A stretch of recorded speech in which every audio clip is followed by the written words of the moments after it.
All right. Good morning, ladies and gentlemen. Good evening, good afternoon from wherever part of the world you are catching us from. Welcome to Afrique 24. This is your morning's edition. This is the morning show. I hope you are well. I know God has kept you. Karibu sana. Welcome to this great conversation we are about to have here at Afrique 24. I know you are well. I know this is finding you so well. We have another one. Thank you for joining us this wonderful morning. Tumekuwa nayo show nzuri sana yesterday night. I'm sure you were able to enjoy it. Grab that edition of yesterday ambayo ili happen 10 p.m. Upper Africa 24, and I'm sure you will equally enjoy. But hey, again, we have another one this precious morning where we look at news making headlines as well as the newspapers. So karibu sana, welcome so much ladies and gentlemen. I have a good one for you. Ndio tu tumeanza sasa hivi. You haven't missed anything. So karibu sana. We are looking at some of the news making headlines. All right. So, Karibu, let us have a nice conversation here at Afrique 24. Karibu sana. All right. It's the morning edition, it's the newspaper review, it's anything that made headlines. That's what we'll be looking at, discussing many issues affecting our country. Karibu tu sana.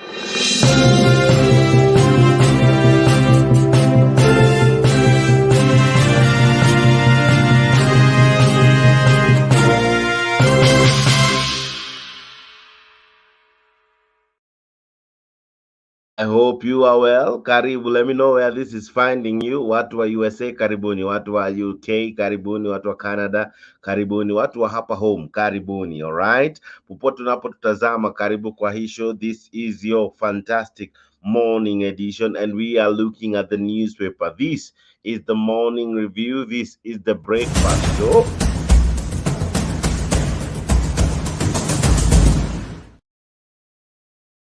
We'll be looking at the newspapers. We'll be looking at the news making headlines. All right.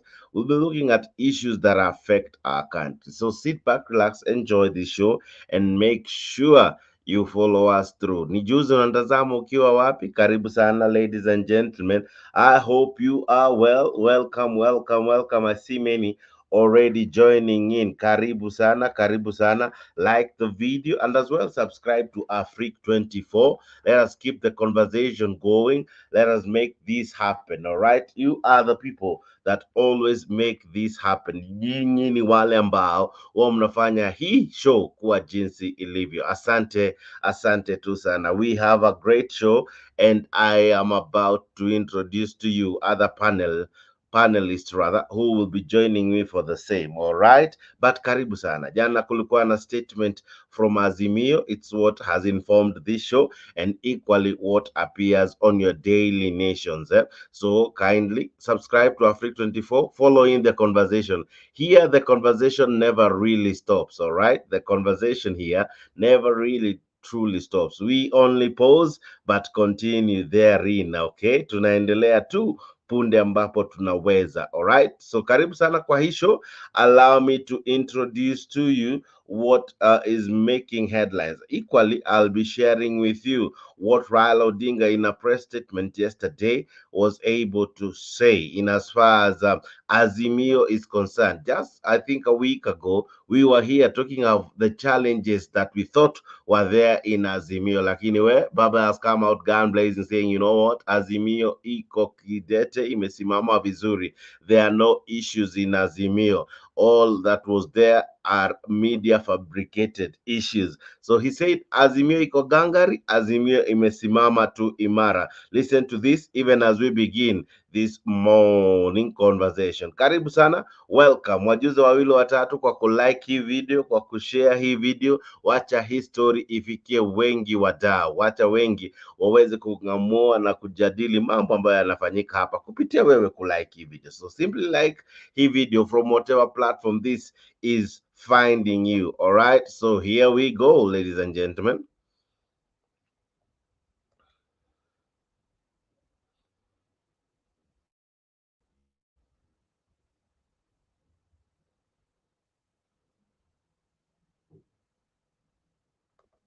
Marches on. The summit, which is the top decision-making organ of Azimio La Umoja, One Kenya Coalition Party, has held a meeting today under the chairmanship of the Right Honorable Raila Odinga.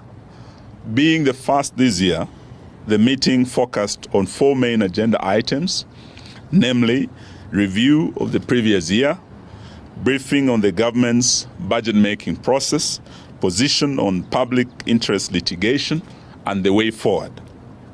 In attendance, as you can see before you, apart from our leader, we have his deputy, the Honorable Martha Karua, yours truly, Honorable Mwangi Wairia, Honorable Wycliffe Opranya, Honorable Peter Munya, Honorable Jeremiah Kioni, Honorable Nderitu Mreithi, Honorable Wajakoya, and Honorable Opio Wandai. Absent with apology was the Honorable Stephen Kalonzo Musyoka, who's currently in the Sudan for other engagements, but who spoke to our leader this morning and sent his apologies. And the meeting has gone on with his blessings, and his views have been incorporated in the resolutions that we'll be reading to you shortly. After lengthy deliberation, the summit resolved the following. Azimio remains satisfied with its activities that were able to focus on the excesses of the Kenya Kwanza regime that has made life miserable for the greater majority of Kenyans. Because of Azimio's focus and steadfastness, the cost of living as a government-induced pain is understood to be a direct result of Ruto's policies and not only global environment or previous regime. So this is purely Ruto's failed policies, and it should not be blamed on any global environment or Uhuru Kenyatta's regime almost 2 years later.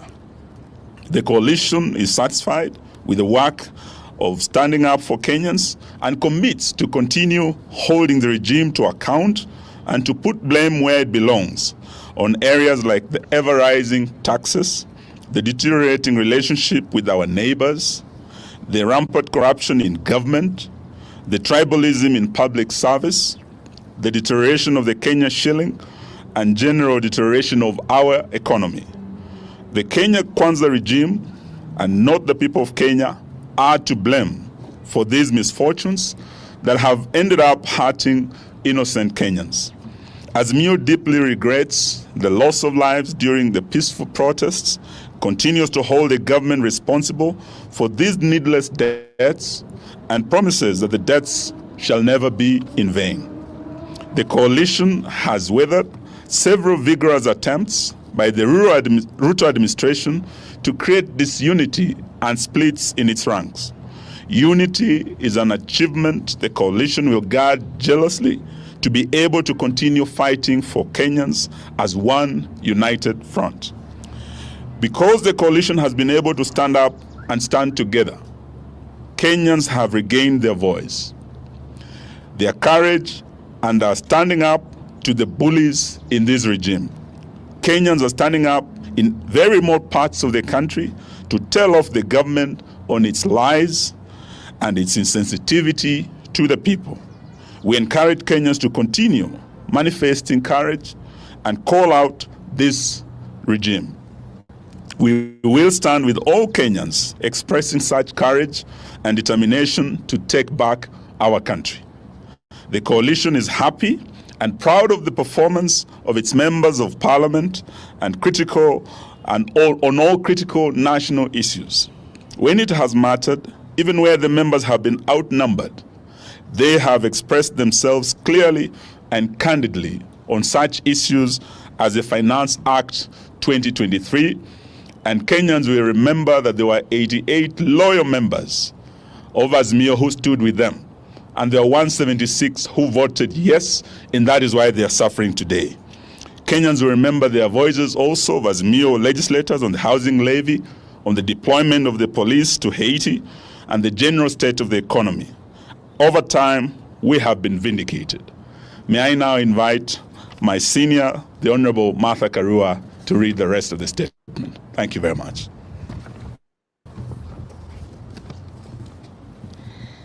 The summit had a robust discussion on strengthening Azimio and its constituent parties. The coalition partners have been able to agree on fundamental strategies and tactical positions. We agreed that the coalition is only as strong as its constituent parties. The summit, therefore, reaffirmed its commitment to the renewal and strengthening of all the constituent parties through various activities, including members' recruitment drives, delegates' conferences, PGs, and NEC meetings.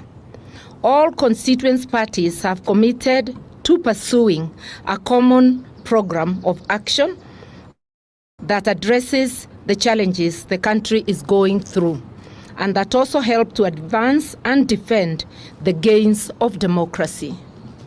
Azimio remains one and is here to stay, committed to shared values that include accountability, integrity, public participation, good governance, respect for the Constitution and rule of law, social justice, and non-discrimination. On public litigation, the summit agrees that the cases coming up under public interest litigation address fundamental concerns in which Kenyans feel overlooked, mistreated, and ignored by a regime steeped in impunity and unilateral actions. Some of the cases include the Jubilee Party case and the ruling by the Speaker of the National Assembly forming multiple parliamentary groups within this particular political party, that is Jubilee. This is a real threat to the foundations of our attempts to create a strong multi-party democracy. It threatens to return Kenya to a single-party era. The housing levy is a threat to livelihoods and incomes in the same way the plan to unilaterally sell public assets without the participation of the owners who are the people of Kenya. We will stand in solidarity with the petitioners in the public interest litigation cases on these issues. Azimio stands for the rule of law and supports the need for an independent and professional judiciary. Subsequently, we demand that the Kenya Kwanza regime must keep its hands off the judiciary. We take note of the support expressed by the United States government for the Ruto regime to appeal against the ruling on the deployment of police to Haiti. It is our hope that all parties shall respect the independence of the judiciary and that foreign interests will keep off our national affairs. Azimio remains on the way forward. Azimio remains extremely disturbed by the worsening cost of living, the ever-rising and reckless taxes by Zakayo, the collapsing national currency, the chaos in the education sector, the tribalism in public service, and the return of mega corruption. The summit has committed to seek other ways and means to press the regime to listen to the cries of the people. The litigation will only be one such avenue. Other ways are being worked on, whose ultimate goal is to force the regime to be sensitive to the tribulations of the people and to enable the people to take such steps as they may deem necessary, remembering that they have the residual power and sovereignty for the people to be able to rid themselves of this yoke put by the regime. Just like the donkey spoke to Balaam in the Bible, the donkey is now telling Zakayo, enough is enough. We thank you. Thank you very much. Thank you very much. All right. Asanteni Good sana. morning, good afternoon, people from all over. I hope this finds you quite well. I know you are ready for this show. Naona wengi tayari wametune in. Welcome, asante sana for always keeping us on a high, because whenever we see you watching, we really enjoy that and love that so very much. Asante sana. We appreciate. Thank you and welcome to this morning conversation. I see many equally tuning in from all over. Wacha tukuwe na show moja fiti kwa wewe kupitia kutuma ujumbe na pia kutueleza unatazama ukiwa wapi. Wacha tuwe na show moja nzuri. All right, I'm joined by my co-panelist Mr. G, and we'll be looking at the newspapers and equally what was read as a statement from Azimio La Umoja One Kenya Coalition. All right, asante sana. I see good year, Asha Jaja. Asante sana. I'm sure you today are feeling all right now that the show is in. Now, all right. I'm sure good day you are able to see there are some changes, especially hapo chini kwa message. You should read everything that is there, because that is what we are working on, so that we are able to capture everything, especially written and issued to the press. All right, so that's what we were working on, among many other things. If you go back equally to the YouTube, the one that you are watching, ukiingia now utakuta summarized stories hapo kwa description, so it's a very comprehensive show. That's what we were working very hard to make sure that that always appear in all our programmings. All right, I know you will appreciate that. Equally helps anyone who cannot be able to read, to follow the wordings, can be able to follow through the text. All right, thank you very very much, Mr. G. Good morning. Morning, sir. How are you? Niko salama. Leo umeninyima kamera na ndio jana ulininight nayo. But uko No, vipi no, lakini? Karibu sana kwa show. Nice. Naona uko niko kwa job umejaajaa vizuri. okay. Confirm kama All I'm right. really audible because the Uko clip ambao uko umeplay, aha. yeah, imekuwa na a lot of difficulties. Sijaipata, imekuwa na a lot of difficulties ikikatakata, so I thought it is my network. I don't know. Oh, maybe it is on my end, but I'll work on that as well. But uko aje lakini? No, I'm good. Mm-hmm. Niko poa kabisa. All right, all right. So what do you make of, I'm sure you are able to see what the coalition read as a statement before I even bring in the newspaper. What do you make of the speech from Azimio La Umoja, One Kenya Alliance? But let's begin from where Baba began by saying Azimio iko pamoja, iko gangari. There is no splits in Azimio. In fact, they were able to parade all their members, or rather all their officials hapo mbele. Mwangi wa Iria was present, Jeremiah Kioni, Peter Munya, one Wajakoya was there. The former governor of Kakamega, Oparanya, was there. We had Opio Wandai, the leader of minority in parliament, was equally there. Eugene Omalo and Martha Karua, together, of course, with the principal leader, Raila Odinga, but in absentia was Kalonzo Musyoka, who is in Sudan. What do you make of that statement that Azimio is gangari, given that over the last couple of days, I think even here we discussed it, Azimio seems to have shaky grounds. But what do you make of that statement, Bwana Mr. G? Okay, I was one of the guys ambao we had some speculation kuwa there's a problem in Mm-hmm. Azimio. By the time Mm-hmm. tulianza kuona people are absent kwa meetings, people are absent every time. Wakati walianza they were Mm-hmm. close and they were working together kila Mm-hmm. wakati. In fact, somebody like Mm-hmm. Kioni is a guy ambao for Mm-hmm. me I told that he was living in the house of Raila, because hata usiku Mm-hmm. ungemuona na Mm-hmm. Raila, mchana ungemuona na Mm-hmm. Raila, every place Raila alienda he was Mm-hmm. there. But Mm-hmm. now we had to speculate because Yeah, when yeah. something happens ambao haujaelewa what is happening, lazima uta Mm-hmm. speculate. But Mm-hmm. looking at the body language of these guys yesterday, I think they are Mm-hmm. together. Yeah, Mm-hmm. they are together and they are just recreating themselves and then planning on their way forward. But Mm-hmm. I think they're all in one accord. Mm-hmm. Yeah. Yes, yes.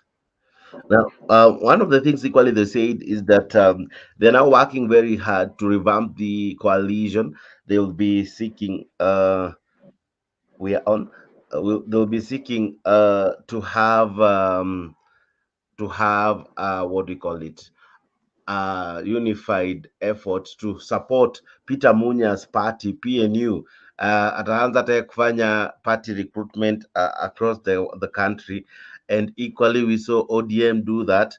What do you make of that mobilization from ODM to have its members to refresh its members list, and equally support other parties to equally do the same? What do you make of it? And is that an assurance that Azimio is now back with a bang?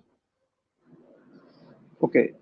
I will congratulate ODM on what they have been doing, because tumeona ni kama they have Mm-hmm. benefited a lot on those trips hizo Mm-hmm. region ambao ameenda. In fact, the regions were his best, how can you call it? It is their stronghold, and ODM will make a lot of inroads in those strongholds. Mm-hmm. But what I can Mm-hmm. urge Baba is that I think for them to be more closer and more strong, he has to help Mm-hmm. these other guys, because tumeona kama kina Wairia hawaonekani, watu kama kina Mm-hmm. Mata Karua hawaonekani, and this is the whole team. So maybe if they can Mm-hmm. just start working together, if they, Mm-hmm. I'm just saying if they can, but kama Baba Mm-hmm. ameamua kuwa anataka kutengeneza chama yake peke yake, there's no problem. Mm-hmm. But on my Mm-hmm. side, I think as Azimio work pamoja, move pamoja, because tukisema kuwa All kila right. mtu atengeneze chama yake the way Baba is doing, these guys hawana that stamina. Somebody like Mata Karua hawana that stamina. Somebody like Kalonzo, these are guys ambao hawana that stamina kufanya those things ambao Baba anafanya. So is that Baba to come All in and right. help them? Yeah. Mm-hmm. But it is a good Oh, and it is a good move, because at all the right. moment we need people. We need people, and we need to Mm-hmm. strategize for our Mm-hmm. for our 2027 year. Fantastic. We are equally joined in by Alex Media, and we are joined up as well by many ambao wana participate kwa comment section, and equally many watching us. All right, Mr. Alex, good morning. How are you?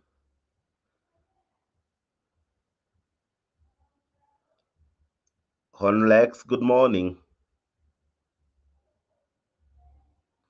All right, I think we are having an issue with this connection, but let's dive in directly to what the things they were raising. One of the things that stood out was this phrase that the regime is rotten, the government is rotten, and they tried to bring out myriad of issues that they really canvassed and properly looked at in that statement that they issued. What do you make of some of the things they were able to raise? I don't know if you have the copy of the speech, but they really spoke at length about the judiciary. They spoke about the corruption. They talk about the cost of living. They equally paid homage to those who lost their lives during protest. Of course, they praised the Kenyan people for standing tall, in that at times they are able to tell, or rather to shout down the president and some of the people who at times want to speak lies and all. So, what do you make of the speech, first of all? No, the speech was nice. In fact, that is what they're Mm-hmm. supposed to be doing. Yeah, this is what they are Mm. supposed to be doing. And that is the work Yes. of Azimio. That is the work of our opposition. Because we need to put this house, and as much as we put our house in order, but we also need to remind this Yes. Yes. government that they had a manifesto. Yeah, they had a manifesto, Yes. and Yes. they have to work on it. But if at all, while we Mm-hmm. believe in propaganda, because as we know, you cannot develop a country. You cannot, how can I put it? On an issue of economy, you will never improve the Mm-hmm. economy using lies. No, you All just have right. to put things in order. You have to play right for you to succeed in Mm-hmm. everything that you do, like an economy. That's the same way the Mm-hmm. former president of Ghana said that at any Mm-hmm. time you try to run the government with the propaganda, Uh-huh. always the rates, exchange rate will expose you. This government it may run with propaganda. You remember the G2G deal? Those are things ambao walituletea Yeah. Yeah. na walikuja na pupa sana wakituambia kwa we have to take our dollars, tutoe dola zetu ambao tumeficha, kwa sababu in case tuchelewe kwa mwezi moja ama wiki moja tutapoteza. Those are the propaganda they were using. but look at what happened. Sahi wenyewe wamekubali Yes, wote kwa this was just a scam. What I'm just saying, I'm saying that Azimio is working well.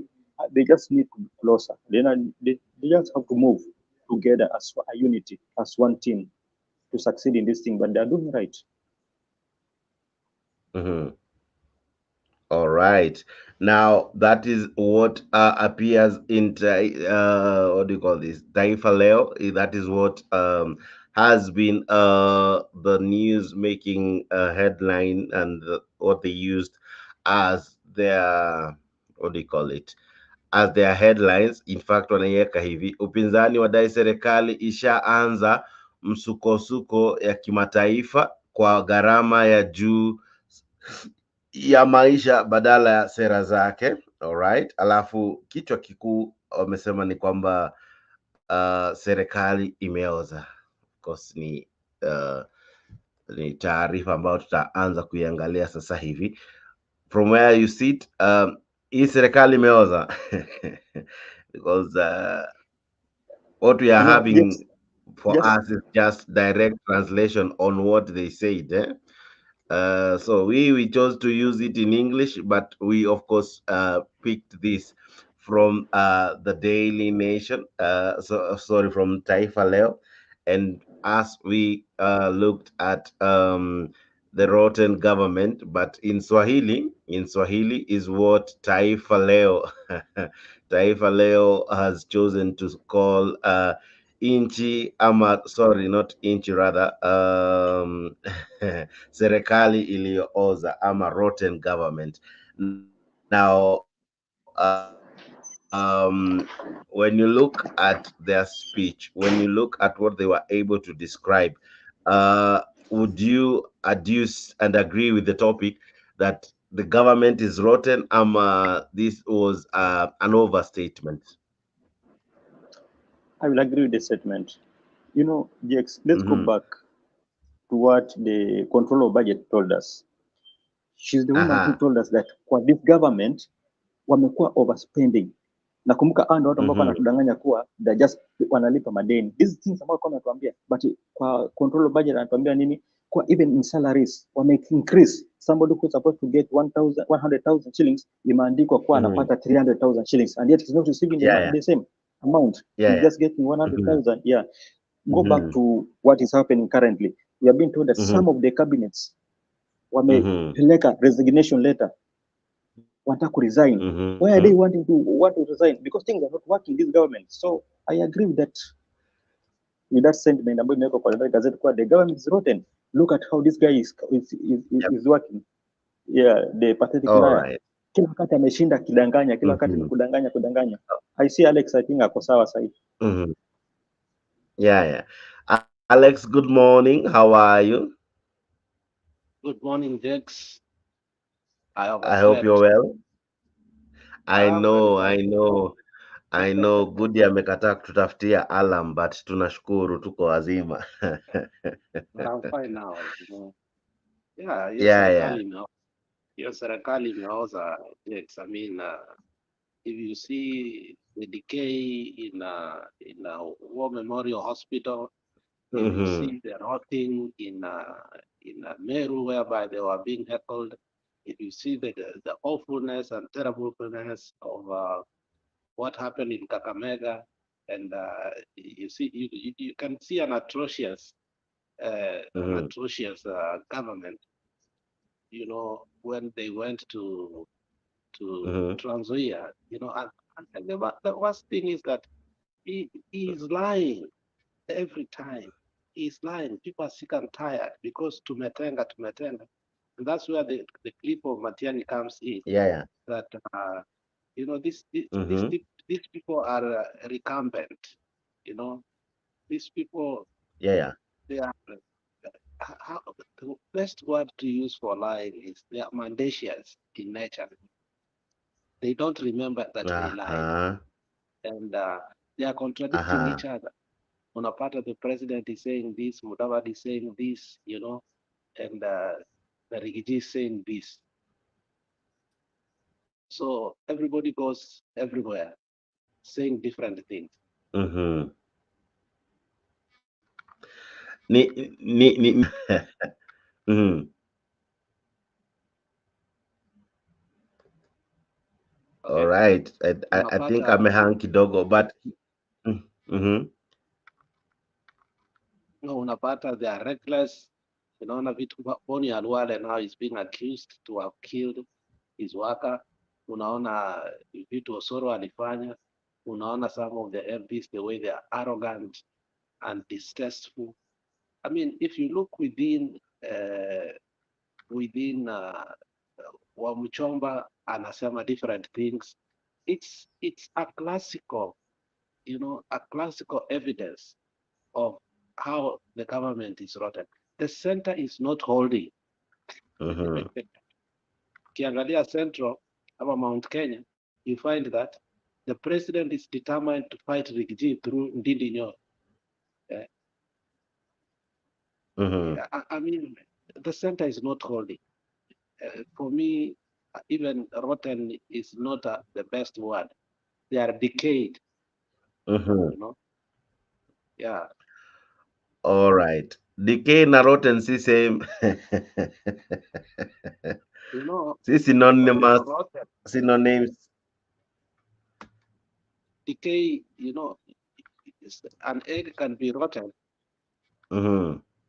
and it's worse. But decayed is a long period. Mm-hmm. So they've been rotten since they came, Uh-huh. Now we have the So they are evidence. now decayed and Yeah, decomposing, eh? yeah. Even the decomposed is good because decomposed is when you hide it intentionally so that zinaitwaje Mm-hmm. hizi vitu unapata kwa choo if you don't Mm-hmm. wash choo yako, hizi vitu za white. Nasahau jina. Oh, zinaitwa lava, Yeah, lovers. maggots. Yeah, so that's Mm-hmm. what's now coming out. That's why I'm saying they are Mm-hmm. decomposed. What is coming out Mm-hmm. is that, the Ministry of Health cannot even resolve a small issue of war memorial. Two Mm-hmm. hospitals have been closed in Nakuru. You can imagine now Nakuru it has only annex. Mm-hmm. Tell me, and the population of Nakuru, how much is it? Yeah, we are close to now. By the way, tunakaribia 3 million from the recent And now you statistics. only have annex. How many people Uh, are going to na unajua saa hii hakuna kazi ya wanaume ni kupata watoto sasa. Unfortunately. Hao wamama wanaenda kupata wamama wataanza kulalishwa chini aanze kuzaa huko. I mean, these people, they found a good economy, but they are destroying it openly. Mm-hmm. Yes. Yeah. Okay. We'll be looking at equally what made headlines here in Nakuru, but equally, Mr. G, is the regime decayed? Is it decaying? Has it decomposed? As Alex says, rotten is a soft word for them. It has decomposed. Yeah, it has decomposed. This thing, just Have you look at not from the the same beginning. word? Just from the beginning. From the beginning, when they took over this government, look at what has been happening. Mm-hmm. Alafu, to make the matters worse, they decided to sack those guys ambao walikuwa closer to the former president. Mm-hmm. Uhuru Kenyatta. Alafu, to make it more worse, wanaleta Kalenjin ndo anawekwa kama deputy. In that docket ambao Akikuyu amekuwa sacked is a Kalenjin ambaye amewekwa pale kuangalia huyu Mkikuyu ambaye amebaki sasa anafanya nini. You see? So this is just a decayed government. Na haitaweza kutusaidia. Sahi, how many children bado hawajarudi shuleni? 70%. Thousands. Yeah? 70%. They gave the statistics of 70%. Walimu wanauliza watoto wako wapi tufunze. They cannot answer it. Remember, amukulipa mshahara ilikuwa December. Mshahara ya December. Unajua civil servants hawakulipwa and teachers were not paid. Wamekuja kulipwa hapa January katikati. What government is that? Unakulaje Christmas, mnaanzaje New Year, and they don't care about when it. you look at some of these delays, some of these what do we call them? Some of these government delays that at times zinakaa kama zina cripples vital sectors. Unakuta kulikuwa na some complaint of delayed capitation, unakuta kulikuwa na complaint of delayed CDF. That as well caused challenges in bursaries, in school performance, in as much as what do we call this, addressing the issue of admitting these many children to school who are yet actually many to join these schools. So when you look at it, what does it even say concerning our education? Are we prepared to really have a seamless education where, for example, when we talk of full what do you call this, full transition, is the government committed to the same? Let me begin with you, Mr. Alex. Government, is it committed in full in 100% transition, given that education is quite expensive, it's becoming expensive now. When you get a huge figure like 130,000 children yet to join um, high school, for example, due to fees, because many were saying what is causing this is because wanakosa karo ya shule. What do you make of such when a nation is one of its obligation is to educate its population? What do you make of such revelations? Jakes, that is what we call in English dire straits for parents. It's a critical situation which they cannot Mm-hmm. manage. It's Yeah, yeah. hard time for the students. Eh? It's Mm-hmm. a bad state for schools. It's a heavy blow Mm-hmm. to education sector. Mm-hmm. Mm-hmm. You know, it's deep Mm-hmm. water for some of Yeah, us yeah. who are listening. Mm-hmm. You know, that's Mm-hmm. why I'm saying that the Uh-huh. situation was never managed in a better way, and now they are. Uh-huh. Alright, I think Alex network inamfanya ile kitu, naona pia times ana hang. But Mr. G, uh, swala la elimu limekuwa sugu, limekuwa karibu impossible to at times when you listen to the news, your heart goes out to the children ambao wanaumia. Ukiangalia jinsi ambavyo wengi hawajajiunga na chuo cha upili. Je, serikali kweli iko tayari na kuhakikisha kuko na 100% transition, ama shida inaweza kuwa iko wapi? Kwa sababu elimu ndilo nguzo kuu katika taifa lolote ambalo lina mtazamo ama linatazamia kuwa na siku za baadaye ambazo ziko na watoto ambao wameelimika, ama taifa ambalo limeelimika, taifa ambalo limeelimisha watu wake. Sasa kama saa hizi swala la elimu limejaa changamoto, wewe ukiliangalia hili swala, je, serikali imejitwika mzigo kamilifu ya kuangazia swala la masomo, swala la elimu? Kwa sababu haiwezi kuwa mpaka sasa waziri mkuu waziri wa elimu Macho, amepelekwa kotini kwa sababu hata ya matokeo ya mtihani matokeo yanatoka, matokeo ambayo watu wanalalamika. Maoni yako ni yapi kuhusiana na elimu yetu hii ya Kenya?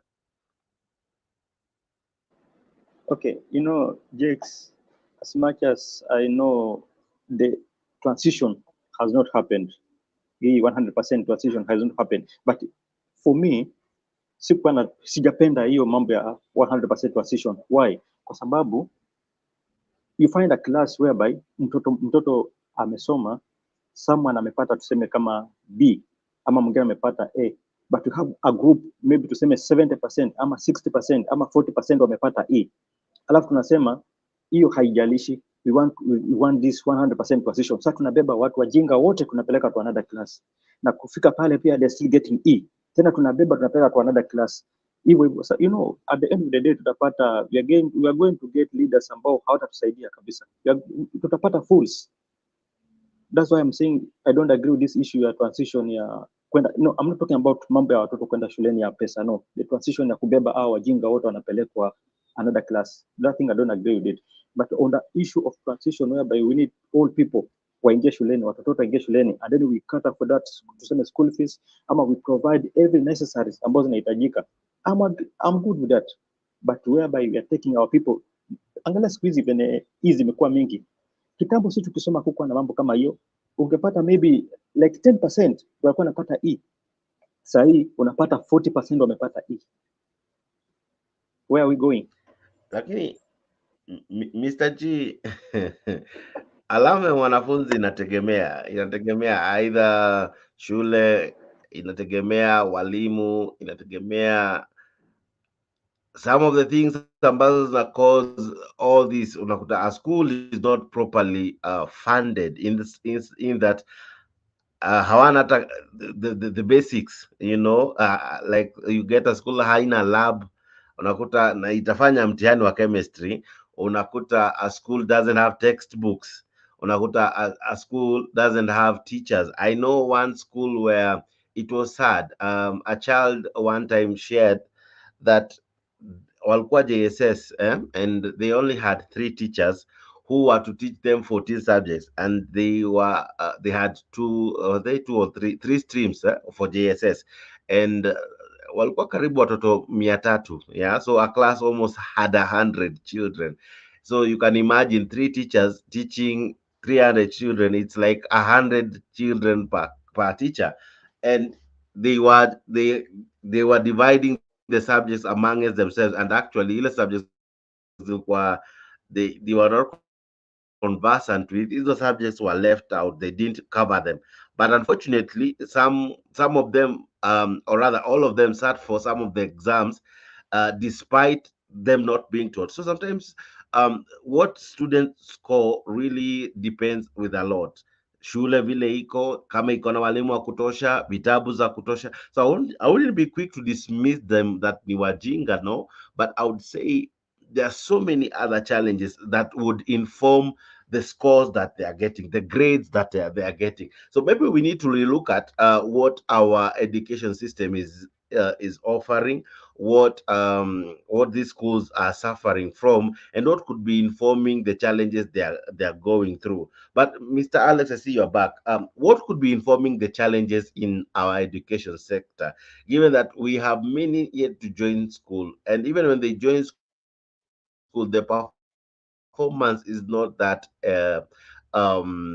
anything to smile about, as Mr. G is trying to explain. And we are even having results that I don't know where they're generated from, because at times you find the students are complaining about the results. The parents are not happy with the results. The teachers equally are not happy with the results. We have seen headmasters being frogged out of school, frogmarched out of school kwa sababu ya poor performance. We have seen a whole school, walimu wanakuwa transferred because of poor performance in these schools. What do you make of such in our current education sector?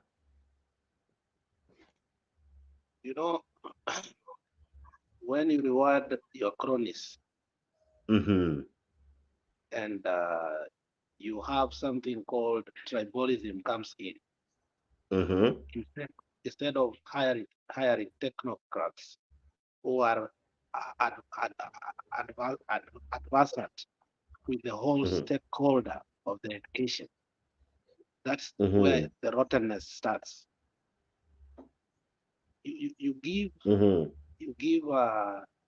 ministries uh, according to what Uhuru had, but instead of putting a better kisi, you give us the worst of the worst. So chronism is the Mm-hmm. problem, because once Mm-hmm. you put a person who does not understand his job there, is likely to mess up the whole system the way it had been set up. Remember, the Mm-hmm. CBC, the way they were supposed to do it, they rejected. They messed up the system the way it was already planned, and it was going to be better. So you come in and reject everything that even was good, that you can take advantage so that you can get credit out of it. So when he came in, he and Machogu, destroyed the fabric, education fabric, totally. You saw this week how many teachers have been transferred, principals are being transferred. This week, Mm-hmm. this week and last week, they transferred a lot of them. Why? Because they feel like some schools are doing better and they should not be doing better. So they take good principals from from from Kisi, from Luoland, and they transfer them to Kapsabet Boys, Kericho High, Kabianga. You know, that, that does not help. If the teacher, the head teacher who was there, had already put roots that, you know, he had a cathedral mindset that could look 20 years from now. You may take our teacher that was doing good, but the students determine how they are going to do things because they had already been working hard from Form 1. But now, what they are doing, and that should not happen, is to Mm-hmm. transfer the Mm-hmm. whole teacher and the principal. So the new ones coming, none of them has a clue of that school. Can you Mm-hmm. imagine how they are destroying a Mm-hmm. school? So when they do that, you Mm-hmm. find that the whole system, when Mm-hmm. you come to school, Mm-hmm. teacher mwingine, even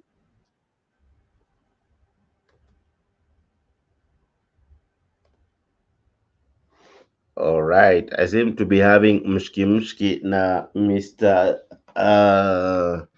Alex, but Taifa Leo pia liliendelea kusema of course liliangazia serikali ambayo imeoza. That is what Azimio was able to say, and wanasema ya kwamba vinara wa muungano wa Azimio la Umoja One Kenya wahimiza Wakenya kutonyamaza, huku serikali ya Kenya Kwanza ikiendeleza walichotaja kama maovu yanayowanyima riziki, haki na kuhujumu demokrasia ambayo nchi imekuwa ikifurahia kwa miaka mingi.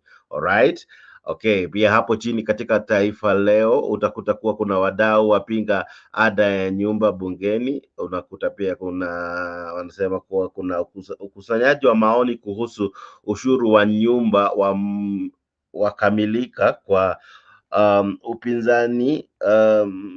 upinzani mkali kutoka kwa wananchi. Alright, so the housing levy imekuwa na changamoto pale bungeni. Of course, the public walikuwa invited to issue uh, their their feel views. and their take and their views on housing levy. So public participation was ongoing over the same. Wanasema pia UDA yaonya Raila kuhusu kulaani rais. Aha, viongozi wa pwani wadai Odinga hana majibu kwa shida zinazoathiri eneo hilo.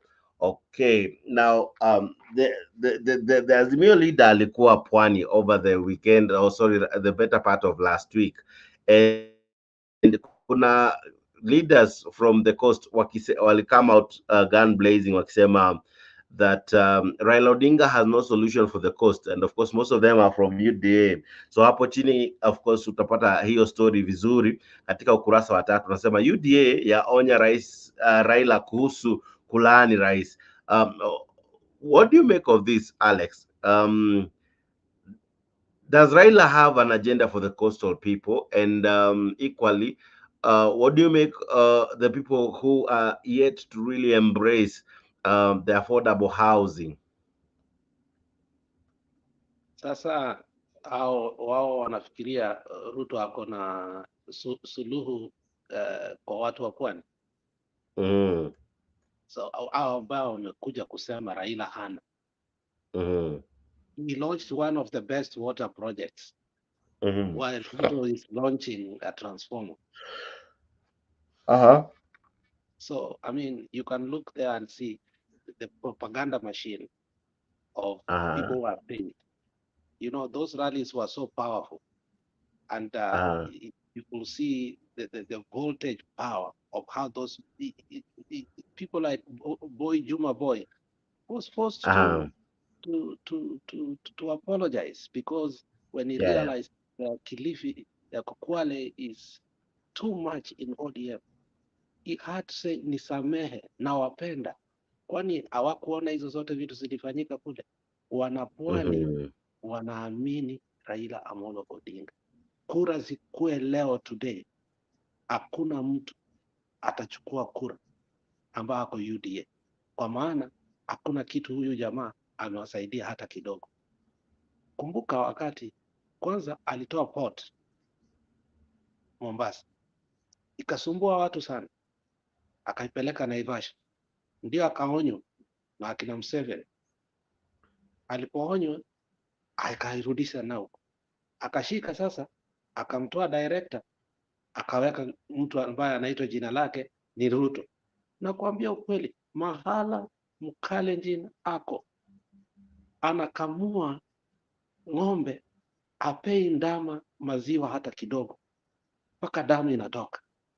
Hivyo ndivyo walivyo.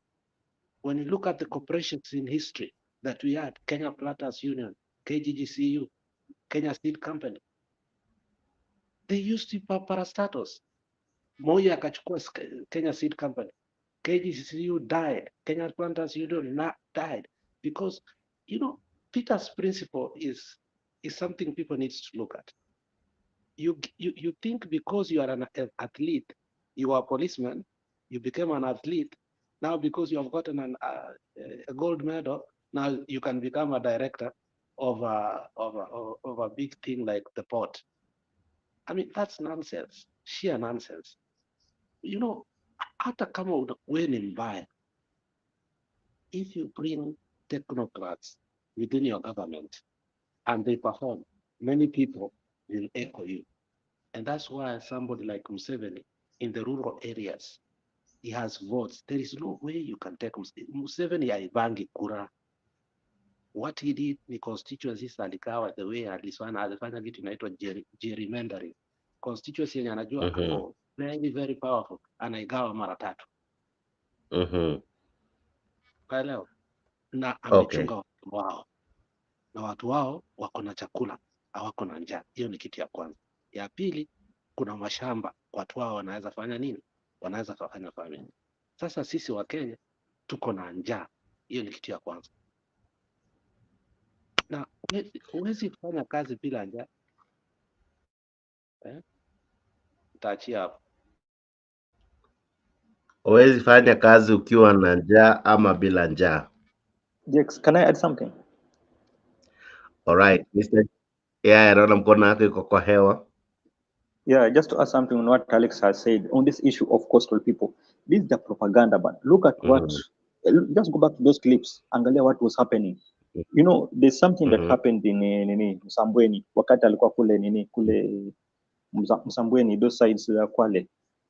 There's a statement ambao baba aliongea, na wakati aliongea, these UDA guys, you know, kule ndo mali mashetani anatoka, mashetani and those other guys from UDA wanatoka kule. So there's a statement ambao baba aliongea kwa Msambweni, and those guys came out, wakawa wanalalamika, wanasema baba aliyotumia hii word ambayo aliongea vibaya. Anasema ni kama alikuwa anaingilia wanawake, aliongea vibaya kwa wanawake. Na mimi nikiangalia niliona ni kama hakuwa anaongea vibaya kwa wanawake. He just a statement ambayo alimake akiwa kule.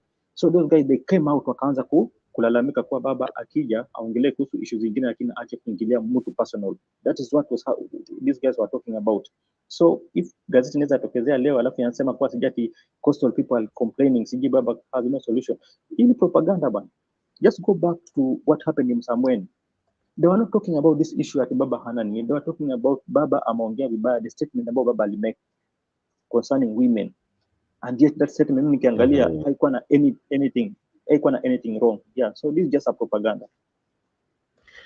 But of course alisema ya kwamba gavana amelala na PS. Wewe huoni kama hiyo it was too much? Okay, too much, you know. That's an antidote. Look, you can twist that statement to your advantage, but the meaning of the statement will never go away.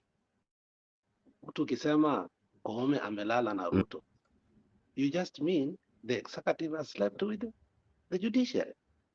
So hao wajinga wanakuja wanafikiria they can twist us na propaganda ati sasa sisi hatukuenda shule, hatujui kitu tunasema. Baba alisema kuwa hao watu tuliwa.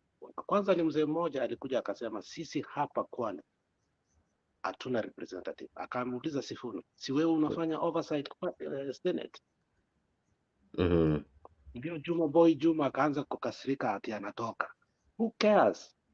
He came back and apologized because he knew folks. In fact, Kwale Governor Fatuma Achani's family demands an apology from Raila Odinga after his comments that she is in a relationship with a cabinet secretary. That's nonsense. Yeah, so that is what because all that drama.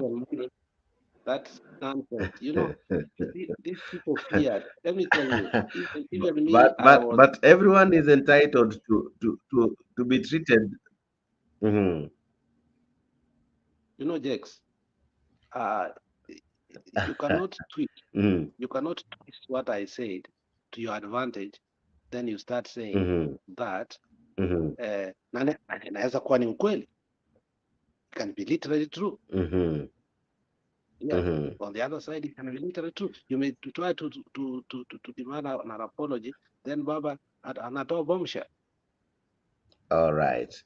Now let's look at the Daily Nation, ladies just and gentlemen. before tuingie kwa hiyo Jex, to add something, you know, kama last time I think we had a show, it was 2 days ago ama 3 days ago, ile tulikuwa tunaongea kuhusu Attorney General na nikawa nakuuliza swali kwa huyu Attorney General yuko ama alikufa. So when I talked about alikufa, did I mean amekufa literally? You know, these people that are taking things literally, kitu ambacho hata haifanyiki. When I said yuko ama amekufa, I meant he's not seen, haonekani, and this is something ambayo iko obvious. So propaganda ambayo inatumika kwa gazeti pia imezidi, alafu pia literally even watu wanachukua that statement, hiyo kitu hata haingii kwa akili, is not logic. Yeah. All right. Now, this is what you have in your Daily Nation. Make sure you grab a copy of the same. Resistance, opposition to the levy in the new bill mounts during public participation. How Ruto broke the housing pledge. You remember, it began as a contribution unarudishiwa after 7 years, and then after that ikabadilika ikakuwa that it will be taxes. You remember how this thing has metamorphosized over the days. So they say a shifting goalpost in its manifesto. The ruling coalition did not directly signal a levy deducted from workers' salaries to finance, or from workers' salaries to finance the housing project, and also proposed a modest contribution capped at Kenya shillings 3,000 per household each month to fund the healthcare. But the state has now imposed monthly punitive levies of 1.5, that is for the housing levy, and 2.7 for the health levy, or health tax, or SHIF, on gross earning, that have sparked public row. Okay, so let me begin with you, Bwana Alex, and equally you are being joined by your good friend Mr. Black. Now I'm equally very happy. Now we are so balanced. All right, Black, I'm sure umepona homa. Mzee, umepona homa? Ulikuwa na homa ingine bwana, sauti ilikuwa inatoka ikiwa imedhoofika. Mzee wa bomba, umepona homa? Black. Alright, unajua Alex atasema wazee take time kuload. Alright, but we are joined equally by Black. He claims to be the oldest. But what do you make of these levies, Mr. Alex? That is bringing a stir and a row across the country. The 1.5 and the 2.7 increment in the gross salary for salaried workers here in Kenya. And they're saying this was not one of the uh, was in the manifesto. So, and what do you make of it? mpaka nasema nasikia echo.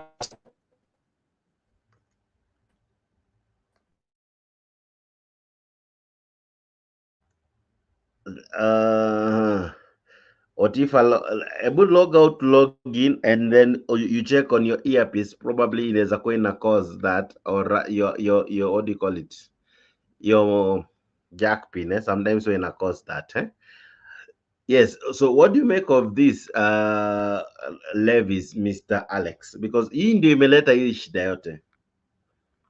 You see, if I was Ruto, I could have incorporated, because first of all, sahihi ninafikia atuli angeita court meeting and with the Mm-hmm. workers, and they talk about it.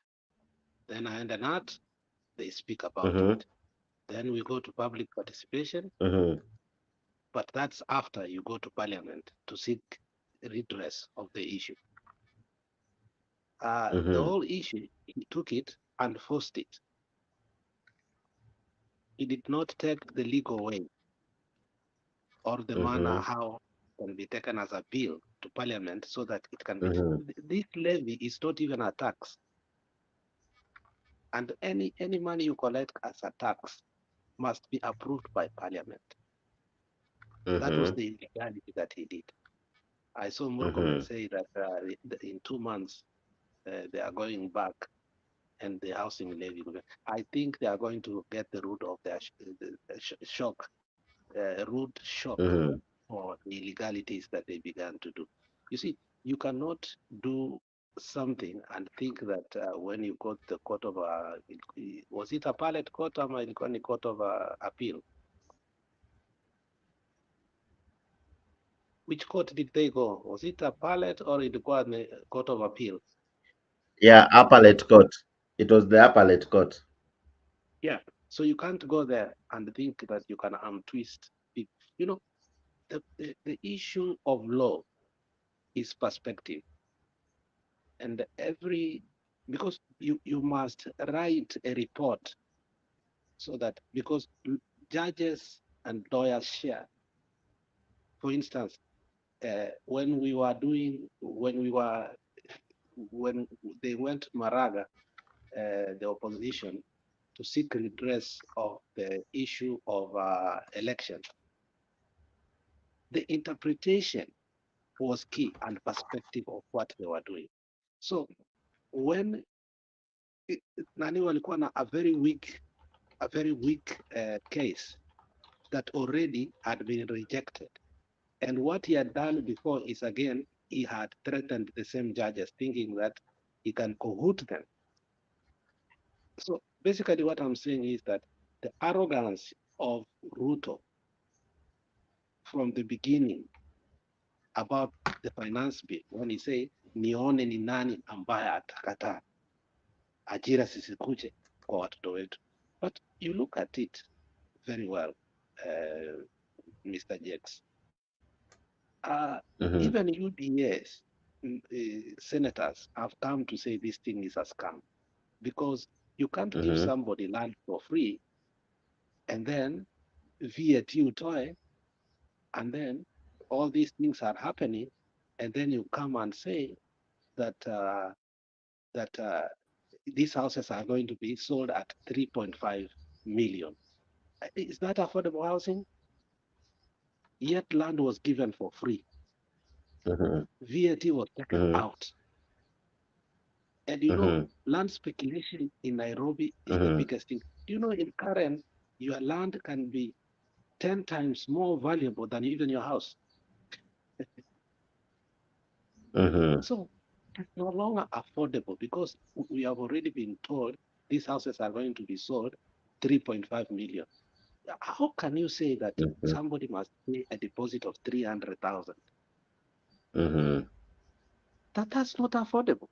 I mean, this is a Mm-hmm. scam of the highest order. Mm-hmm.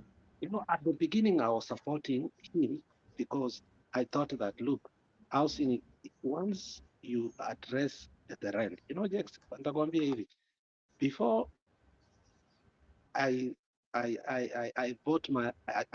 built my house in Nairobi, Nakuru and Kisii. Nilikuwa nakuja na rent because I have to stay maybe 1 year. Yani nilikuwa naona rent inakuja ni kama ni kama you are paying weekly. Yani unaamka tu hivi tarehe moja imefika. So I wanted us to address the issue of affordable housing, but now we are not addressing it. The people who are going to benefit from this are people who are having money, because they are going to buy these houses and now they rent it them to the people who are paying levy. The other thing, Dex, is this. During Uhuru's time, during Kibaki's time, there was also the issue of affordable housing. Some of these people pay and bought affordable housing. That's why ule mzee kutoka pwani alikuwa anauliza nani ana kwao, nani ana kwao. You know, alidifurahisha sana. You sit with stakeholders and they tell you that, look, I have bought a house already. I'm paying mortgage. Now you start again taking money from a person who is 52 years old. He has very few years to retire. Is that sensible? It's not sensible. So I mean, there's a way to address this issue, that this is how affordable is. We will build them with the government kit. And if now you want the house, and it should not be 3.5, affordable housing should be about 1 million, and deposit should All be right. that is what we call affordable housing. So if you put it at 300,000, Jex, can you get right now 300,000 just put a deposit, or you are going to take a loan? All right. Even those loans, Mr. Alex. All right.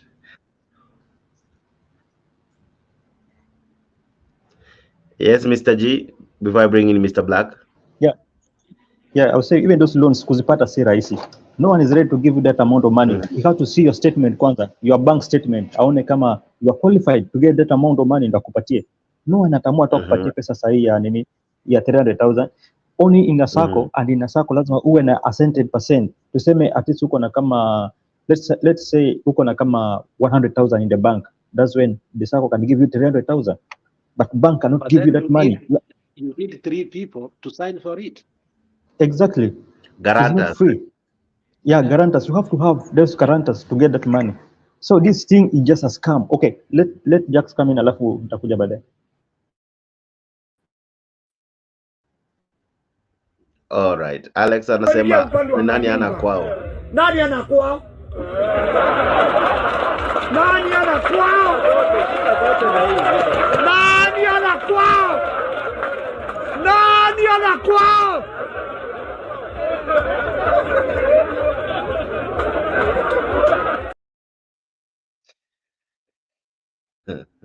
Nani ana kwao? I wanted to have Black, ameanguka tena. But I know he'll be coming back. I wanted to have him just now. But let's go on. The Daily Nation equally has this for you, ladies and gentlemen. And it says that Azimio in fresh push against high taxation and cost of living. Yesterday they said they'll be taking the government to court because of high cost of living. Can the costs can our courts solve the high costs of living, Mr. Alex? You know, I read for you a statement yesterday that was very good.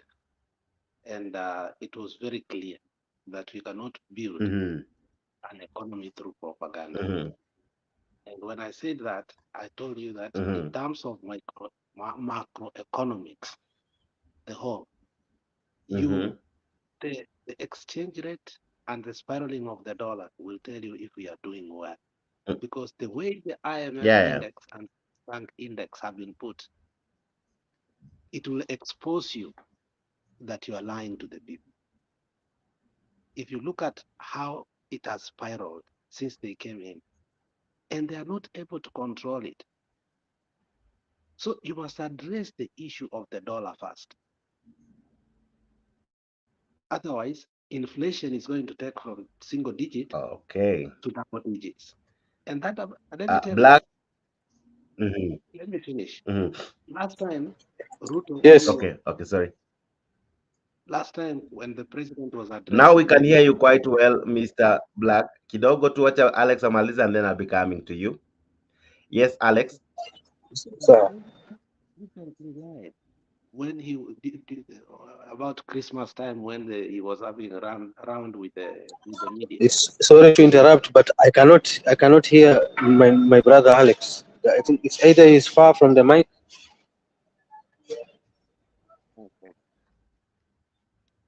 Okay, can you Can't hear me hear. Acha now? ataongeza sauti. Yeah, we can Yes, hear I you can now. hear you. Alex. Okay, I'm saying that when the president sat in a round table with the media before Christmas, he lied flippantly that our inflation rate has come from 9.6 to 6%. That's a lie. If you look at the Kenya Central Bank index number, we are about 13%. We came from single digit and now we are double digits. And we are going the way Ghana went. Ghana went up to 27%. So as long as we cannot control the spiraling of the dollar, we are not going to succeed in this day. Why? Because everything will be expensive. Commodities are going to be expensive because now hata mchele tunatoa India, hata dengu tunatoa Pakistan, mahindi tunatoa Ukraine. So we are going to depend. In fact, our coffers are going to die. If you look when sanctions were put in Zimbabwe, there were no food in the shelves. And now they had to make a note of 10,000 because inflation will go. I'm afraid one of these good days, utapata to note ya 1,000 is nothing. Tunaenda kukuwa na note ya 10,000. I'm afraid. Acha niachie hapo, Black ingia ndani. Good morning, Mr. Black. How are you? Good morning. Good morning. How are you? Hujapata homa bwana? Kanaenda. Iko sawa. All right. Doing better. Okay, karibu sana. Good to hear from you. Asante. What do you make of what we are discussing this morning and what is also in our dailies this morning? Nimesikia mengi. Sasa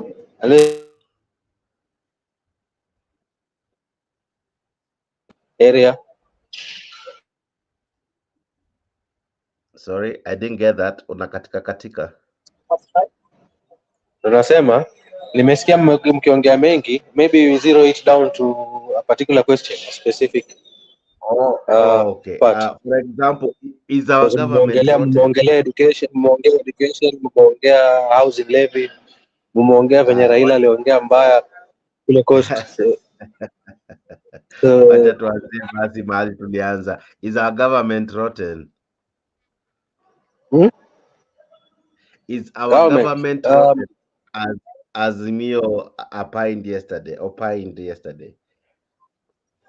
I would say our institutions are rotten.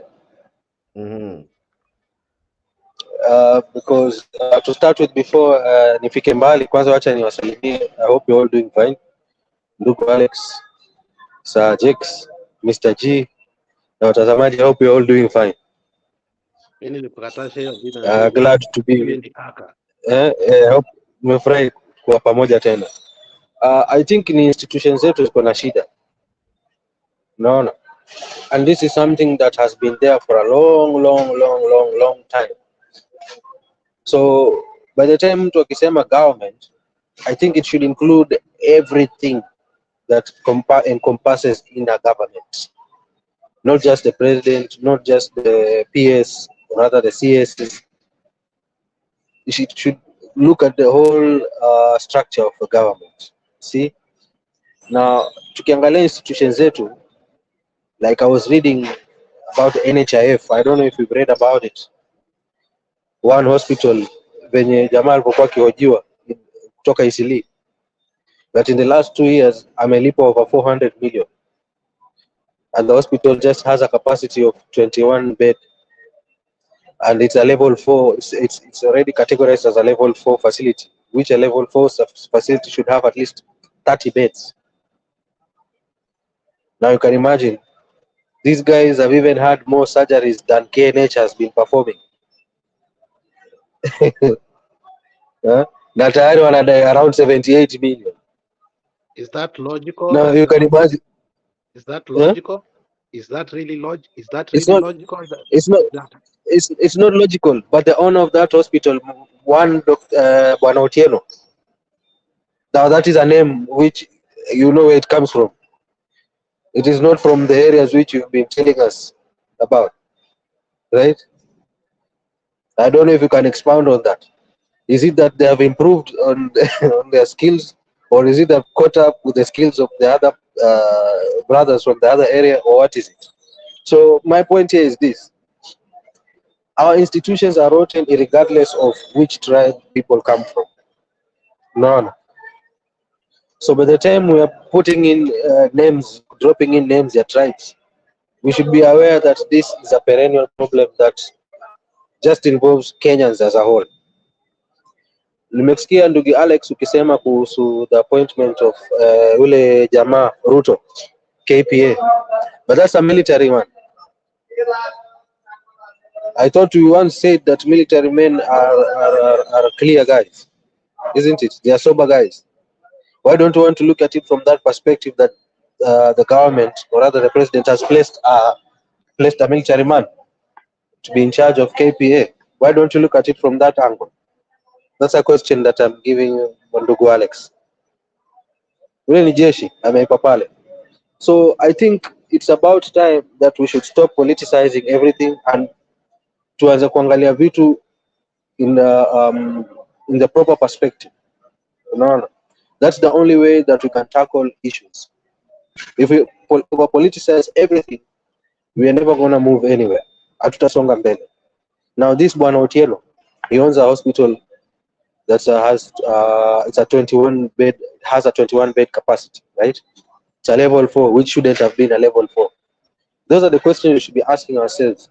How did he get that license? How did KMPDU even authorize? Those are the questions that we should be asking ourselves. And I don't think that has happened now. Just started happening now. It must have been happening toka kitambo, because unasikia alikuwa registered 2006. So those are the questions. So by the time ukisikia government imeamua kubadilisha NHIF with SHIF because they want to start it all over from a clean sheet, from a clean page, right? And that's a good thing. And you can see the road that the parliamentarians have brought out while questioning this man. So I would really recommend my fellow panelists to tujaribu kuangalia maswala from the core problem and how to solve. Let's not over politicize some things. As much as I know, yes, we cannot avoid politics, but let's not politicize some problems which have been there, they are there, and we shouldn't allow them to keep being there. About the housing levy, we should now stop this issue of the complaints and try to come up with solutions. In my view, I was thinking maybe they brought up the issue of treasury bills, right? This could curb the problem of funding. Because treasury bills, anyone placing their money in treasury bill, they are always assured of their money being returned back. Who wouldn't want to have their money back with good profit, or good interest rates in the form of treasury bills? Nobody. So people who want to put in their money. There's a lot of people who have big money. They wouldn't mind to put their money into treasury bills, which would go into building those houses. Now, those are the solutions that I would like to see watu mkiongea tukijaribu kusaidia nchi yetu. Thank you. Black, umemention sana bwana Alex. Alex, I'll give you a minute to respond. Equally, we are joined with Leo Nyabaya. I'm sure he's equally doing well. Huyu jamaa amepotea mitaani, lakini we atatueleza ODM kuna nini, lakini kabla sija kuja kwa leo. Yes, Alex, umetajwa mara kadhaa. Yeah, so Black is contradicting himself here. Alex, He says our institution. Yeah, can you hear me? Yeah, yeah, we yeah, can you're hear you. Go audible, ahead. sir. No, what I'm saying is that Black is contradicting himself. You asked him, is the government rotten? He said it's not the government, it's all our institutions. But he ended up saying, yes, the government is rotten. Now, then he starts saying, let's not over politicize everything. When something is rotten, we are not politicizing it. Now you're bringing propaganda. Now your propaganda and hatutaki. When you are not looking things at a proper way, my friend, open up your eyes. Kibaki the other day told the president, when we criticize you, we want you to do a better Sana job. kaka brother, ashakuita ndugu No, asubuhi. no, haina shida. Kwa debate ambayo you want to make our country better, whether it's Ruto, whether it's Raila, we want our institutions to work better. Because as we said yesterday, if our institutions are not good, whether we are in UDA or you are in ODM, we are going to feel the same pitch. So don't contradict yourself by saying all our institutions are rotten, and then you say, let us not over politicize everything. We must bring politics in and tell them that, look, nothing is working. Education is working. How can Kihika just take patients from the hospital and nothing is done? Totally. Black, hata wewe kubali kuwa nothing is working in that country, and it's not politics we are bringing. We are trying to find a solution collectively. If we don't criticize the government, what is our work right now? It is oversight, because tumewakubalia lead inchi, mulitukatasha maandamano, then you want us to sit down and not talk about it? Be clear, Mr. Black. Our work, we are not politicizing anything. We are just saying it clearly the way it is. Watoto wetu wamesumbuka, 70% hawajarudi shule ya form 1. Tunyamaze tu hivyo, tena ni politics tunachapa. Easy politics tunachapa. It's because watu tumechangia watoto wangapi this time around? Personally nimechangia watoto karibu 12. Hiyo sio politics. Then we are telling the Minister for Education, Mbwana, you are doing nothing, you should resign. If you want a Kisi, there is a better Kisi that you can hire. If you want to do a balance in the cabinet, hire a Kisi who is a technocrat who can resolve the issue in the education sector. How can you, mtoto amepata A in the morning, by 3 p.m. akona C+. How do you explain that? It's the first time the Ministry of Education has been taken to court, because it was a total mess. Black, you want us to keep quiet, and you just say we are politicizing everything, when you know very well the fabric of a country is education. Once you destroy education, you start seeing quack doctors, and you see our women die in the halls. We are not politicizing Black. We have a right to do the oversight work. Lazima na nyinyi muangalie things from a different perspective, kwa we are doing what we are doing. And when we are doing it, Ruto is feeling the pitch. Thank you. May I clarify something? All right. May I? Yeah. Thank you, Mr. James. Number one, I have not contradicted myself. I never contradict myself, and I will never ever contradict myself, because I'm a well-thought man. I will explain what I meant about the government when you asked me and about the government being rotten, and my response to that.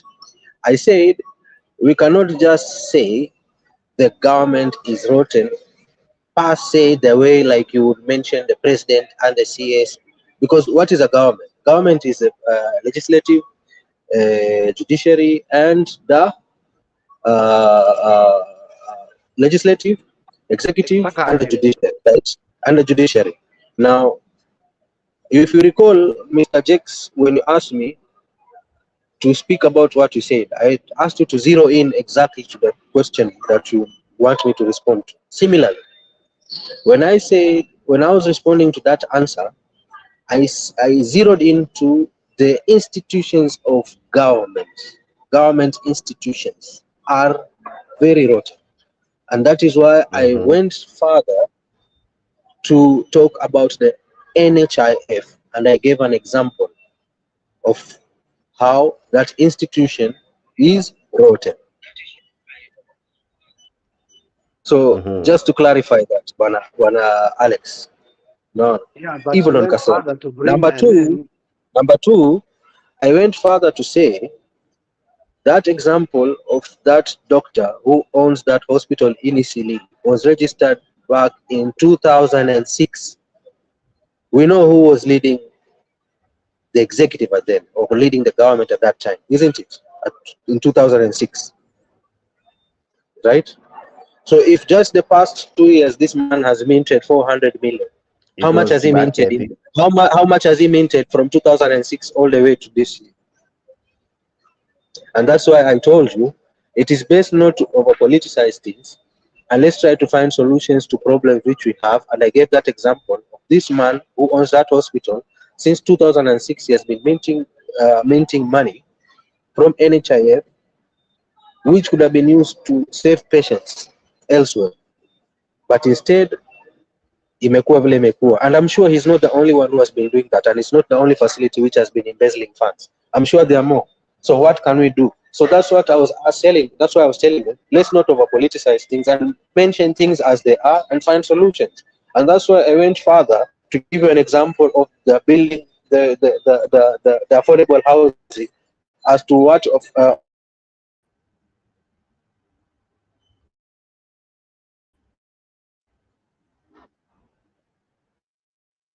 umeelewa? Yeah, yeah. Hello? Yeah, yeah, we can hear you, Black.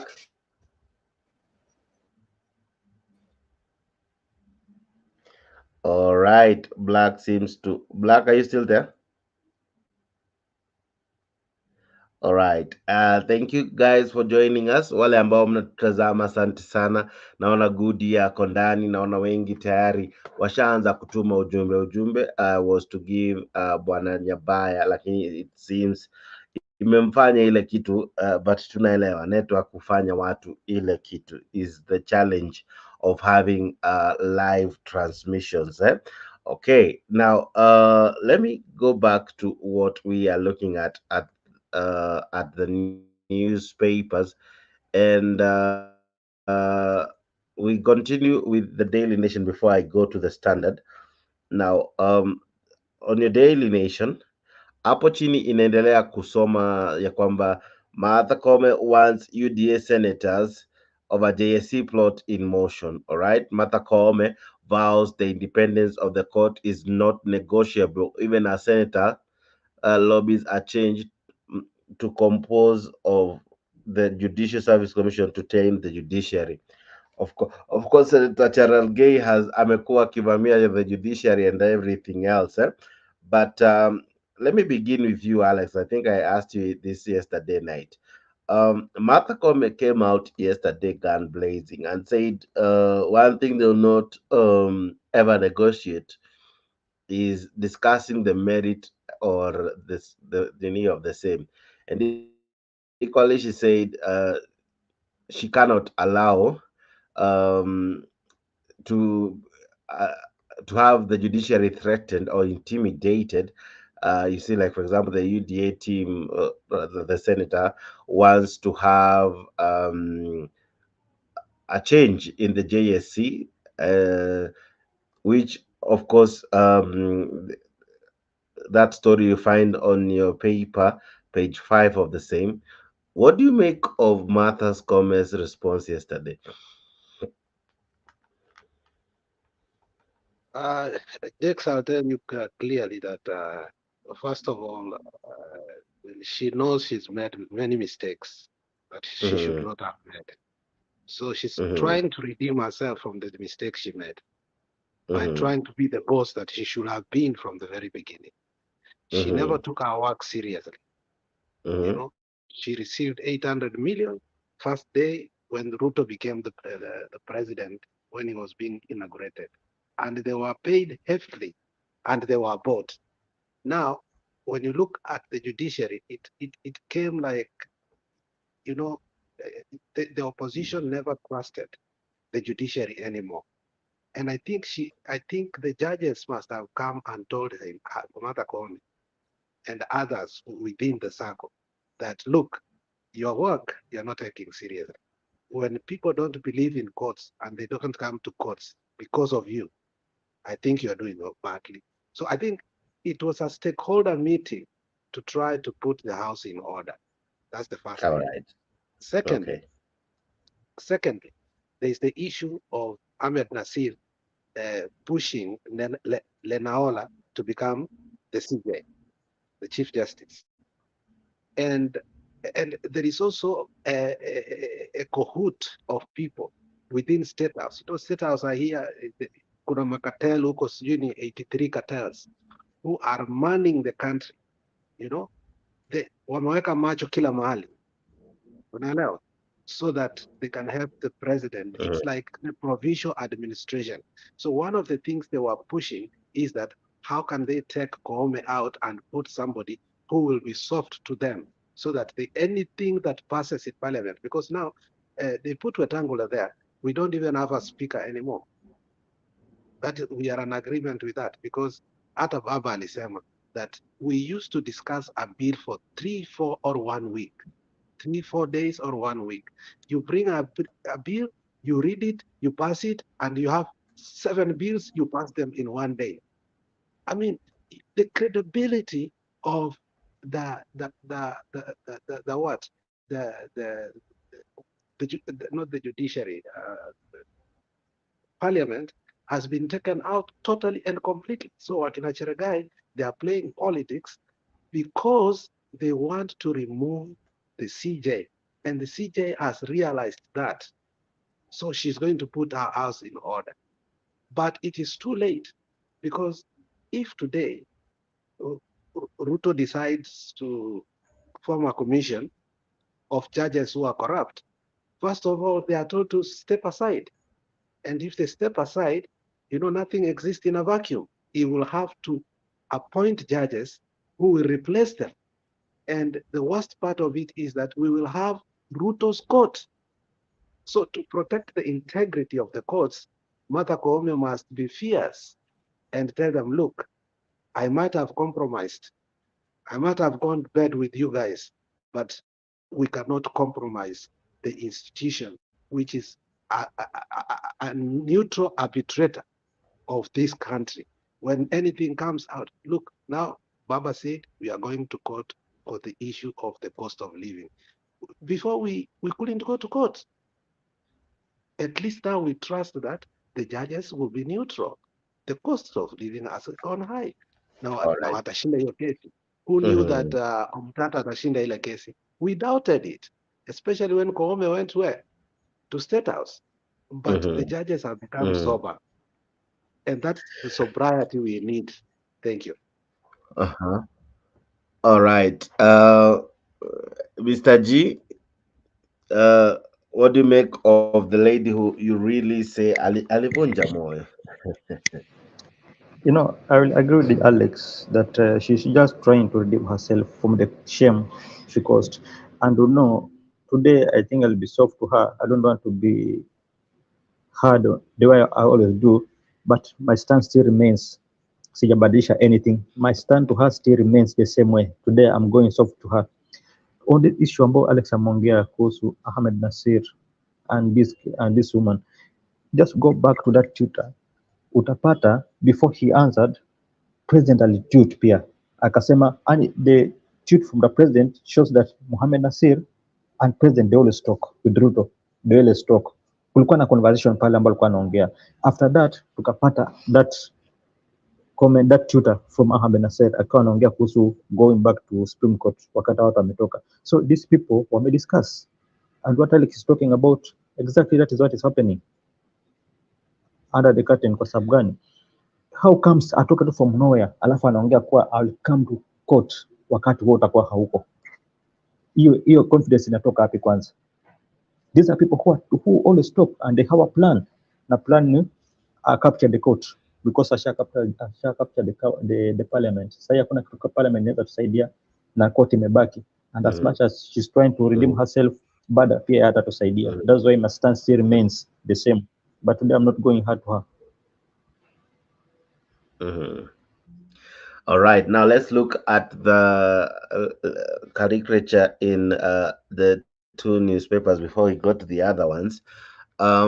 When you look at this in ya Taifa Leo, inaonyesha a nice SUV with some horn speakers, and hiyo ni gari ya serikali because it has a number plate of the same. It shows that tushatoka kwa elections, naona wanaweka kuna ballot boxes hapo, or rather ina signify as though tuko kwa campaign moment, and then inasema serikali kazi yake ni nini hapa, ina issue lawama. Kazi ni kulaumu tu left, right and center. Either watalaumu the previous regime, watalaumu Azimio, watalaumu empty coffers, watakuwa tu watu wa kulaumu left, right and center. All right, Mr. Alex, I don't know if you can see the caricature, but what do you make of the cartoon this morning? Is it the true reflection of our country that we have a government that kazi yake ni kulalamika left, right and center? Ukiangalia hiyo ni gari ambayo iko katika hali ya campaign mode. What do you make of that cartoon by Inga? Jex, ukweli ni huu, Ruto ndio alianza maneno ya campaign immediately. Ukimwona akienda hizi mikutano kila wakati anaenda ni siasa anapiga, akae kwa ofisi. Hatumuoni kwa ofisi, tunamuona kwa mikutano kila siku. Tunashangaa ni lini atakaa chini afanye kazi. Sasa hii gari inaonyesha kuwa Wakenya wameanza kukampeni 2 years before, 2 years after, I think 1 year and some months after election. You see, in some countries, it's a law that you cannot start campaigning until it's about 1 year before election. They were like this country, they allow it. I think you can't do it until maybe 1.5 years before election. But shida yetu ni siasa. Watu ambao wamechukua ushindi katika kura lazima wakae chini wafanye kazi, sio wakuwe kwa magari. Ukiona Rigiji is meandering within, yes, mayoral consciousness ni Nyeri, mpaka unashangaa huyu jamaa kama sio saa ingine Ruto anampelekanga out of the nini, anaweza kuwa na courage ya kwenda popote.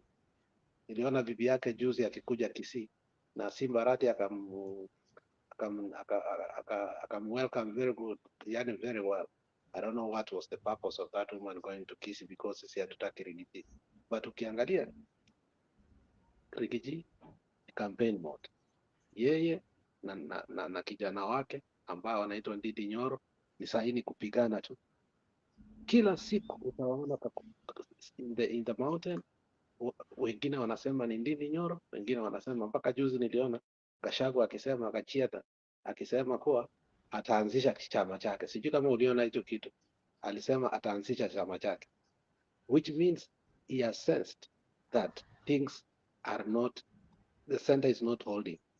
Okay, so kitu tasema, Ruto hafai kulaumu Azimio. Naelewa kwa nini? Kwa sababu yeye ndiye alianza campaign.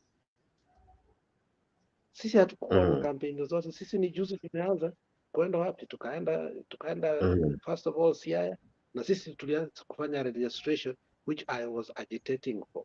I said we must register so that we can know how many people are within ODM, and then we start, having delegates meeting. Opposition should be doing that, not the government. Why? Because opposition, their work is oversight. So that wao madelegates wanatuambia shida wako nazo kule mashinani ambayo hatutajua. Is that wrong? Because sometimes we concentrate on the national issues and we don't go on the local issues, which sometimes are pertinent. Like right now, education sector, unikiangalia NAT haiongei, ile ingine sijui inaitwa nini, haiongei. Hata sijui saini who is the head of the NAT. Kitambo tulikuwa tunajua ni Sosion. We just don't know the leadership. They are not talking about school because it is their work. When things become bad like the way they come, they cahoot with us and we pressurize the government. Because that is our work, to make noise at the rooftop to tell the government, on here you are wrong. The way Omtata was firm and he made sure that he had stopped that bill. Because the president had threatened, and hiyo ndio tabia yake mbaya, na nimemwona tena akithreaten tena juzi hapa Meru. Akikuwa Kisii alisema kwani kuswad mulilipea ni ya kukata mboga. And those are the things that we must tell him frequently, that look, we have courts. Hiyo sword ulipewa kwani wewe unafikiria ni ya kuua watu? Wakati akisema ni ya kukata, kwani ni ya kukata mboga, what did he mean? He meant that he's going to assassinate somebody. So hiyo gari ina signify kuwa somebody is not working. Somebody is in the campaign mode. And therefore, there is nothing we can get out of this government until and unless he sits down and work for the people who never elected him. Aliba Kura, he should know how he must do what, do his work. Thank you, Jackson. Mr. G, what do you make of that car, and what do you make of that cartoon? I think I will concur with what Alex has said. First of all, let me comment on the issue of black, ile issue ambayo ameraise concerning Azimio. You know, there's this narrative that watu wamezoea kutuambia kwa we need to give alternative. I think the message ambayo Alex amesema, if black is listening to us, anafaa ingie kwa akili yake. This UDS Ecofans wanapenda kutupatia pressure sana na some media group wakituambia kuwa our work as Azimio, we need to give alternative. That is not our work. Our work is to oversight and to make sure that watu wana perform what they promise the nation kwa ile nini, kwa ile niao inaitwangaje, the manifesto. So every time utapata even the media wanatuambia Azimio wanapiga kelele hawatupatie alternative. No, this thing should sink in their minds. Na wajua kuwa we are not here to give them alternatives. Sisi tunafuata tuwaambie wafanye kazi. Wakati wakana kudanganya kutuambia they have plan, which plan did they have? Ama ilikuwa tu wapate nini, wapate hiyo cheo ndio wakuja anza kusumbua watu. Okay, going back to the nini. Okay, sioni vizuri. Oje my nini iko kidogo sana. Siwezi soma hizo majina, but what I'm saying ni kuwa I think campaign mode imeanza. And this is just what he used to do when he was in the former government. Wakati waliingia tu 2017, ilikuwa sijui mwezi wa 3 mwezi wa 4, wakati handshake imekuja ashaanza mambo ya campaign. So this shows that at least sasa tumeshaingia kwa campaign mode, and I can assure you Mr. Jex that on this campaign mode ni opposition ambayo inaenda kugain, not even the government. Kwa sababu gani? Government watajisahau. This guy hawezi kaa kwa ofisi. Huyu ni mtu ambaye amezoea kusimama kwa gari, amesimama kwenda nje ya country. So the moment anaona Azimio is gaining ama ODM is gaining, atataka counter, na by counter atapoteza ile mwelekeo wake with everything ambayo anataka kufanya. Pia anaingia kwa campaign mode. Akishaingia kwa campaign mode, hapo ndo sasa atakuwa amefail kabisa. And that is what we want. Sisi tunataka hivyo. Hatuwezi kuja hapa kumpatia alternative. It will never happen. Nimeona jana alikuwa anajenga. Yeah, I can see the thing. Jana ndio pia alikuwa anafanya kama, you know, these things, hizi ni vitu ambazo zilikuwa zinafanywa na Moi. Sijui kama unakumbuka wakati wa Moi. Yeye ndio alikuwa anafanya vitu kama hivi. So pia anaanza kujaribu kurudisha kufanya vile Moi alikuwa anafanya, kuonyesha kwa ni maendeleo, but hakuna kitu kama maendeleo. These guys wamekuja kuloot, wamekuja kukuibia. Now we have to speak it out. You know, Jax anasema, not Jax, Black anasema ati we should be truthful na tuache ku politics everything. This is not politics. In ukweli, Mr. Jax, this is just the reality. Somebody amekuja na hii kitu ya house, affordable housing. Na ukiangalia kabisa unapata this is not even affordable housing. This is just a scam whereby wanaweza kula go to tenders ya hizi vitu za housing. Utapata hakuna any hustler ambaye anahusika kwa mambo ya tender. Hakuna any hustler anahusika kwa anything. Hustler atahusika tu kwa kubeba mawe na kubeba simiti peke yake, ndio vitu ambao hustler anahusika. Other things nao wakubwa wenyewe wanaenda ku benefit. Haya, twende kwa nyumba yenyewe. Hustler hatapata hiyo nyumba because we cannot afford that cash. So this is just a scam and you have to speak the truth. Black asikuja hapa ka convince that tuache politics. It's not politics. We are speaking what we see on the ground. Back to you, Mr. Jax. All right. Now, what you're talking about, the Daily Nation, and the Daily Nation equally has another cartoon. They are talking of Wamoshomba and Goliath. When you look at that caricature, you have William Ruto and Rigathi Gachagua placing some doing some construction work. They have some bricks, some trowels, cement, and all. They're doing some construction, and now using a sling, Wamoshomba is removing the bricks from the houses. It's like she's bringing it down. Let me begin with you, Alex. Is Wamoshomba the one bringing down the Goliath, or rather the big people in UDA, because they are in yellow, I think signifying UDA? Is she the person bringing the coalition, or rather, sorry, the party down, in as far as she's seriously opposing some of the projects that the government has tried to come up with? What do you make of it? You know, I've been studying Mushamba for a while. I don't know what Mm-hmm. a narrative, the end of a narrative game will be. But however, Mm-hmm. the housing levy, he has been very consistent about it. In fact, he was courageous enough the first time not to vote for it, first of all. And he went to the ground in Kiambu, and she was told, I'm sorry, I'm calling here, and those sometimes you're confused. So she went to the ground, she spoke with the people. People told him that they don't want this thing. Eh? So I think she went and took the song Wipu za Zakayo ziko wapi. So amekuja kuchapa hizo wipu za Zakayo up. But you know, they are still forcing. If you look that, there is a word affordable housing at the front up and kuna ladder there. The whole cartoon signifies that these people are going to be defiant and that they are going to continue because they have already looked for tenders. You know, they were going to supply chuma, they were going to supply iron sheets, they were going to supply cement, and many other things. The question is, are they going to succeed to do so? They are going to defy the court orders. That's what I think they are going to defy. You know, it's end month.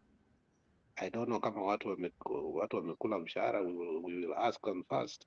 Watuambie kama, you know, mumekatwa pesa. But if he does do that by force, I think even some members of parliament from the UDM party, which is Northeastern, are going to cohoot together because there was one senator from Stiwapi who was courageous enough to kumwambia, look, this is not going, this is a scam.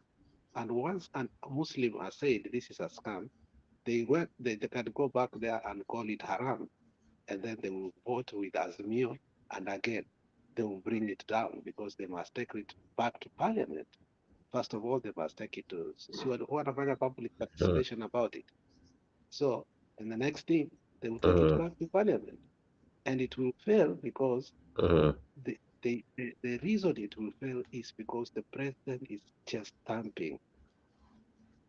Mm-hmm. You know, had he been humble enough, but the president is just stamping. Eh? Nyie Mm-hmm. wangwana, hii mkutano mnafikiria ni yenu? Hii Mm-hmm. si mkutano ya Azimio mahali mnapiga kelele.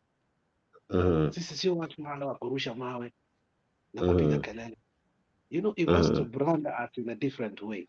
But now, even the people of Central are being convinced, honestly, it can't be like this. It can't continue to be like this. And it All will right. never be. All right. Black seems to be falling on and off. There's this story ambayo pia imemake headlines ya ile ndume iliua farmhand wa Boni Halwale. I'm forgetting the name of that cow, but but the farm guy alikuwa anaitwa Moi. Inaitwa Ola, Is something like something that. imeanza na I. Maybe Mr. G can tell us. He seems to understand that language. And we saw the able senator cry profusely because of that cow, because he had to spear it to death and all. Then his counterpart came out and said that hii haikuwa accident. He claimed that Halwale had something to do with the death of the farmyard. And then the Star has it that Halwale says that I did not kill my trusted farmhand. He says this is a man who has worked for him for close to 30 years, and he has been his farmhand for quite some time. And he says he's one of his most trusted farmhand. But on this fateful day, alikuja amekunywa busaa according to the good senator, and alipokunywa busaa hii ng'ombe ati imekuwa ikipewa molasses. Yeah, these are the bulls uses for fights. Some say huwa zinapewa to the level of kupewa bangi and all, so that they can be very aggressive. So this guy came akiwa amelewa and the bull decided to act on him, killing him um, uh, in its shed. So Kakamega senator says he's not keen on responding to claims from the unverified sources. Mr. G, what do you make of this statement from Halwale? I don't know if you followed the story of the death Yeah, of his farmyard yeah. farmhand in I his farm after the bull killed him. I followed the story, and to me, I cannot. Those are just allegations that I cannot substantiate.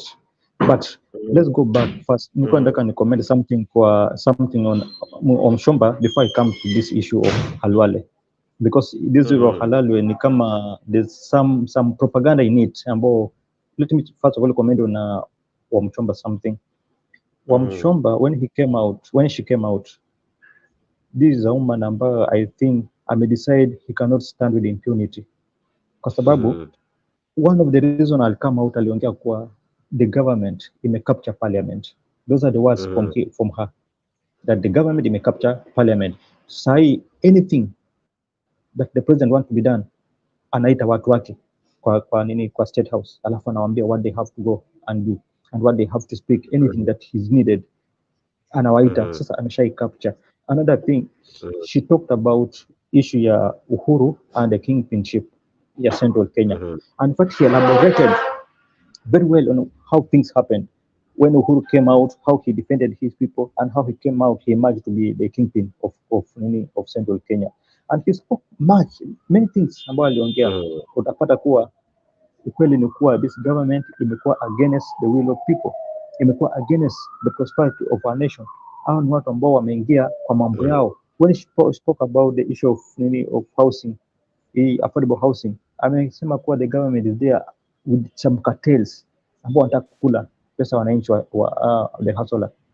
So it's not just something ambao analeta kuwa is a project kama inakuja kusaidia watu, no. So on the issue of Wamshomba is just one woman ambaye amedecide to stand against impunity na ameamua kusimama na wananchi wa kawaida. That's why anawatetea, and I think I'm grateful for her for what she's doing. Going back to the propaganda ya Halwale, I think when somebody amedungwa kisu na mtu ambaye amedungwa ile nini ya ng'ombe, ile horn ya ng'ombe, those holes ziko different. Ukijaribu kuzianalyze na ukijaribu kuziangalia, mtu ambaye amedungwa kisu inaonekana that sharpness ya ile kisu kuna venye inakata, na ile hole ya mtu ambaye amedungwa horn ya ng'ombe kuna venye inakaa. So let's wait and see the investigation itakuja na nini. But listening to that story, wanasema kwa huyo kijana sijui alikuwa boyfriend wa bibi yake, that's why aliamua kumuua. Another thing ni kuwa look at what happened kwa hiyo scenario ya Halwale. Tunaambiwa kuwa Halwale tena alienda akamuosha. Halwale, mbona Halwale aende aoshe mtu ambaye amekufa? And yet she knows, anajua, no, he knows, not she knows. He knows that mtu ambaye amekufa akija kuchukuliwa na polisi, kuna evidence ambazo zinafaa zichukuliwe. Kuna vitu ambazo zinafaa ziangaliwe kama fingerprint. Kuna vitu mingi, hata fingerprint. Kuna a lot of things ambao the CID huwa anaangalia kwa mtu ambaye amekufa.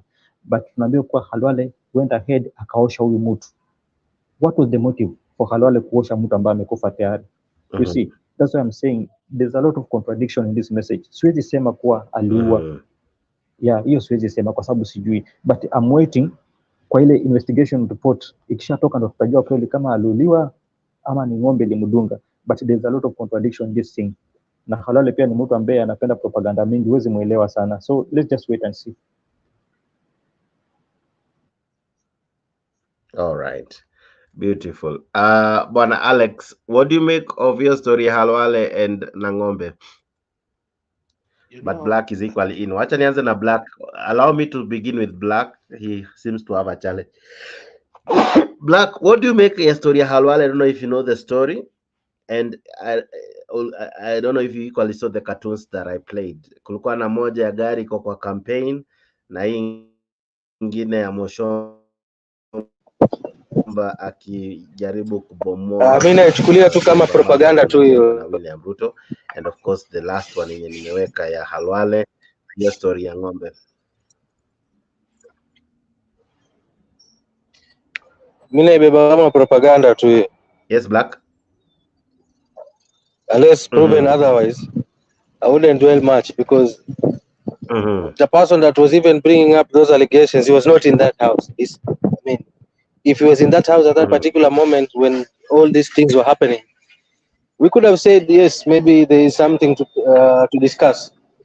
But he was not at the place where this whole incident occurred. So how do we take his word and start discussing about it? Right? Or if he could have been told by someone who was in that house at that moment, or at least in that vicinity at that moment, then that would be something to talk about, isn't it?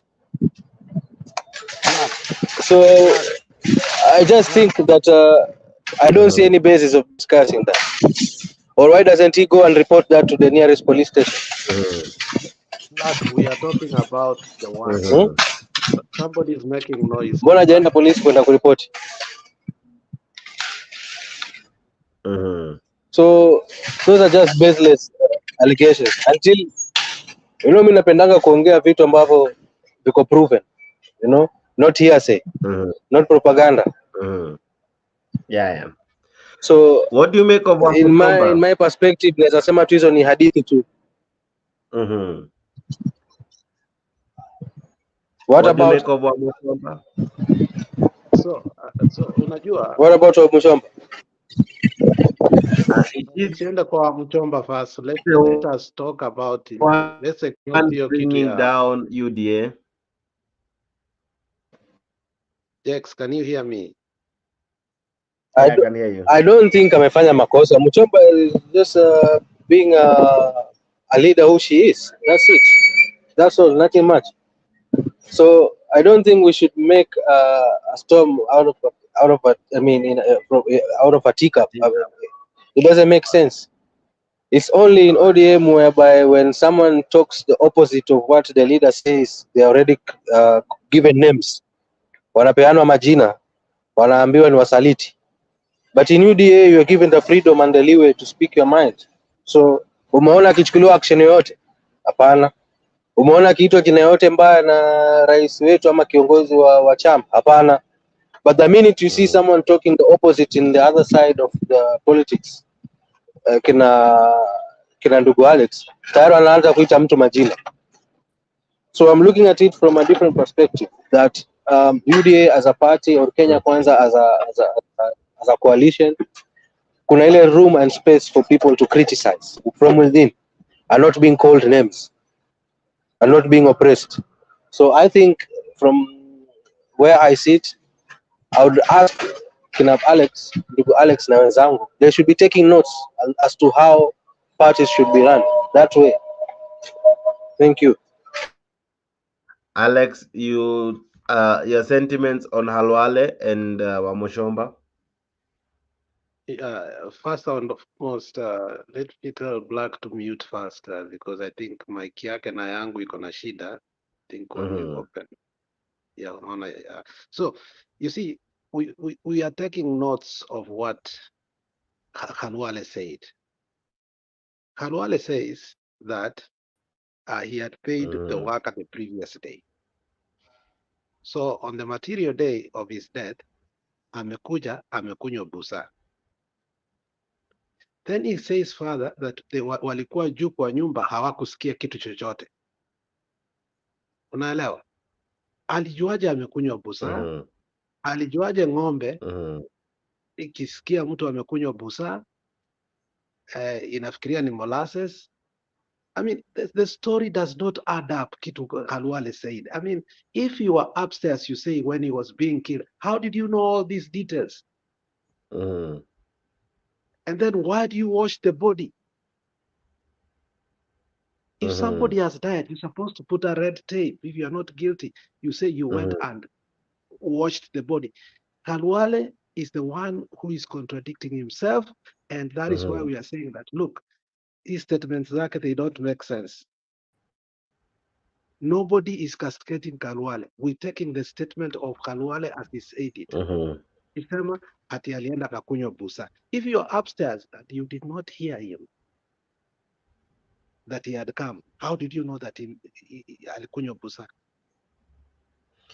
And why says, did you wash the body?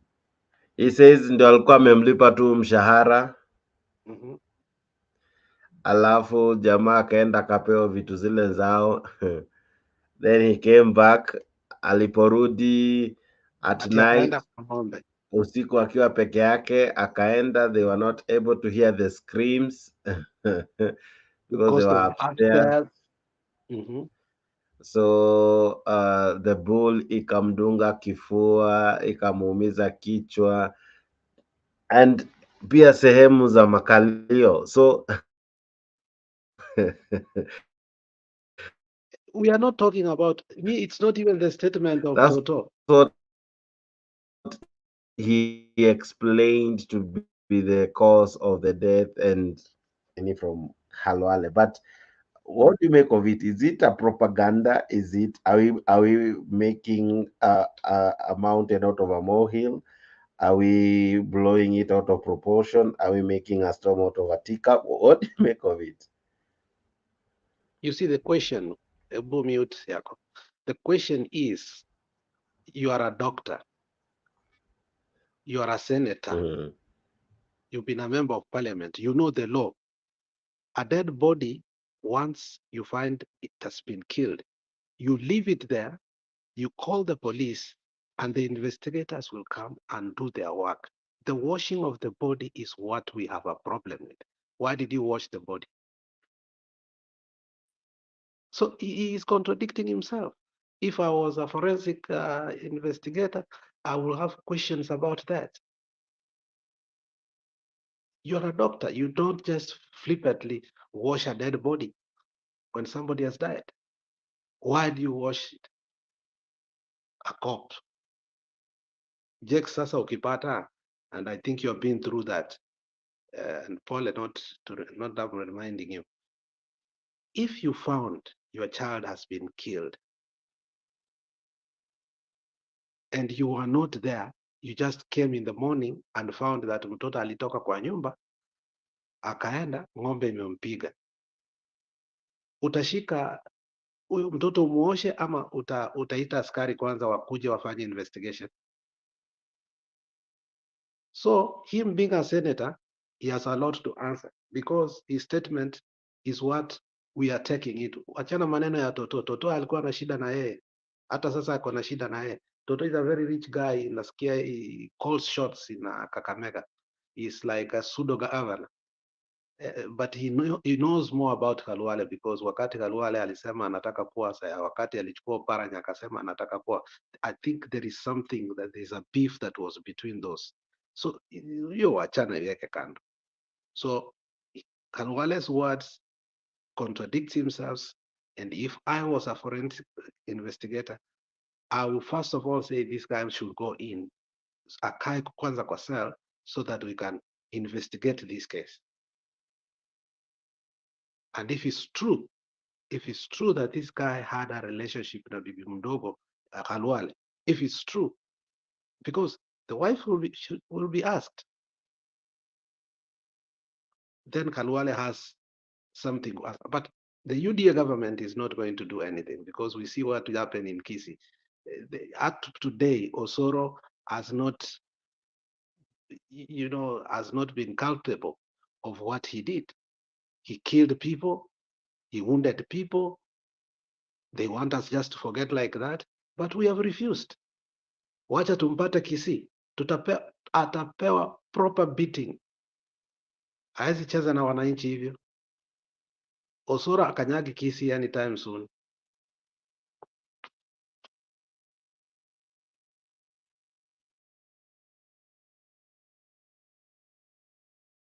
Sorry, I'm muted. Let me listen to this explanation from Khalwale. I really want to get how he explained himself. I think I didn't really pay attention to those details until now that we're talking about it. But let's listen in to what Khalwale had to say in as far as the death of his farmhand had.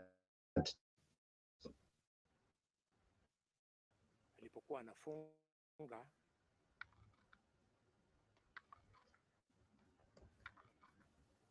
akiwa peke yake, na jioni alikuwa anafunga akiwa peke yake katika mahali penye bull hulala. Inaonekana bull ilimvamia ikamshinda na nguvu, na kwa sababu alikuwa huko peke yake na sisi tulikuwa huko juu kwa nyumba. I can't hear from my end. Kama alitoa mlio,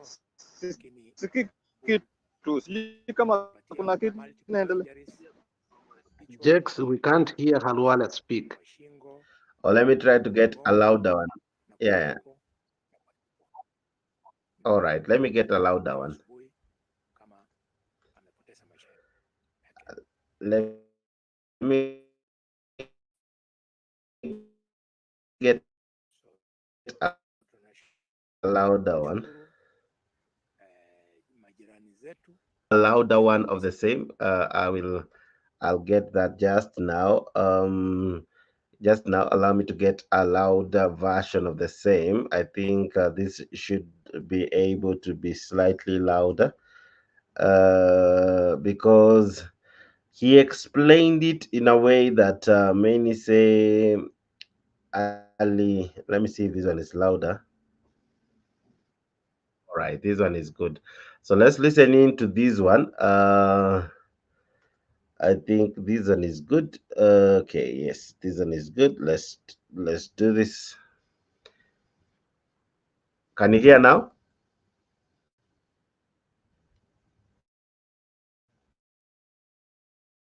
Oh, No, we can't hear anything.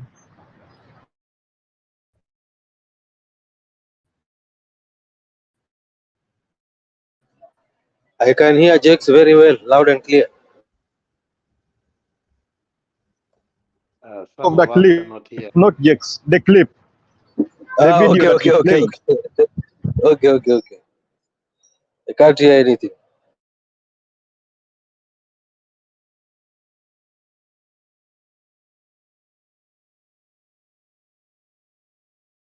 Jex, umefanyiwa ile kitu?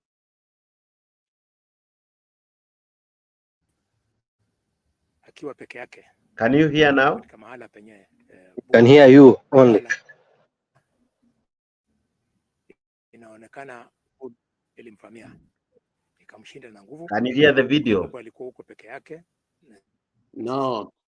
liko kujuu Nasikia kwa mbali sana, ongeza volume.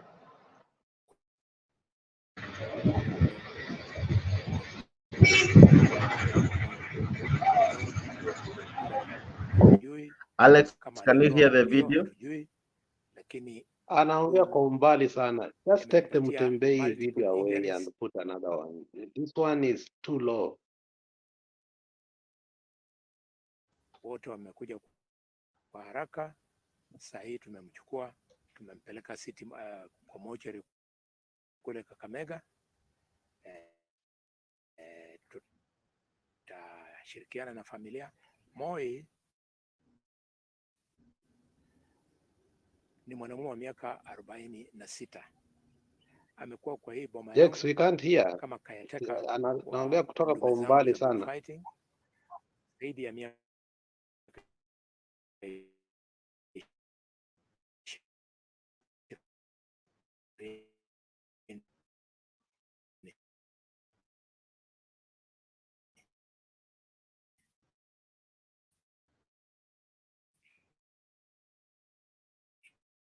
he came here like a small boy.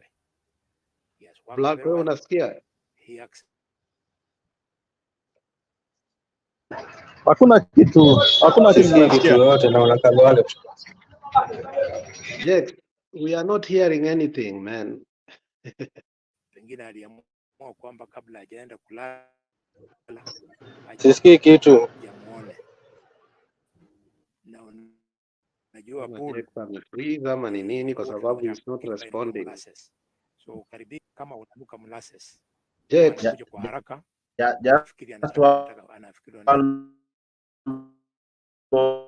we have given you time to look for it, but we are seeing somebody, but we can't hear his voice.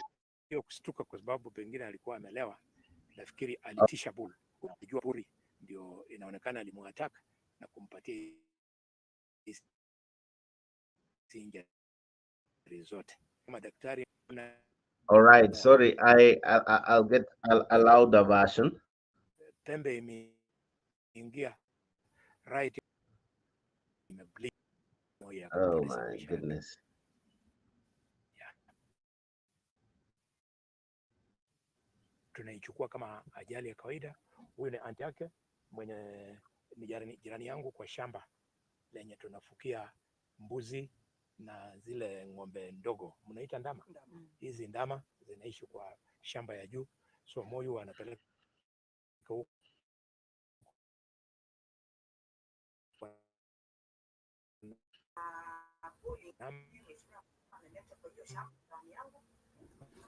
Oh, sorry. I think I was having some slight technical problem. Can you hear me now, guys?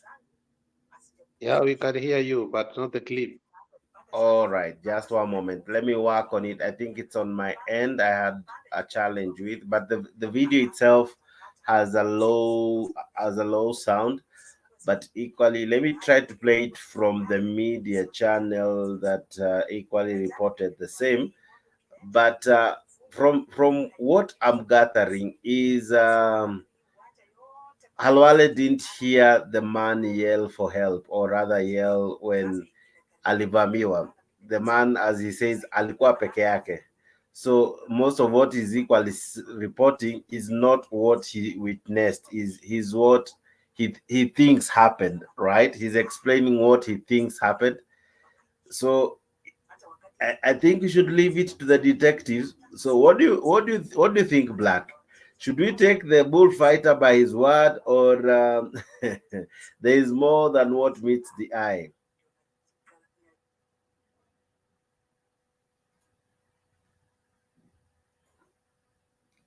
Black?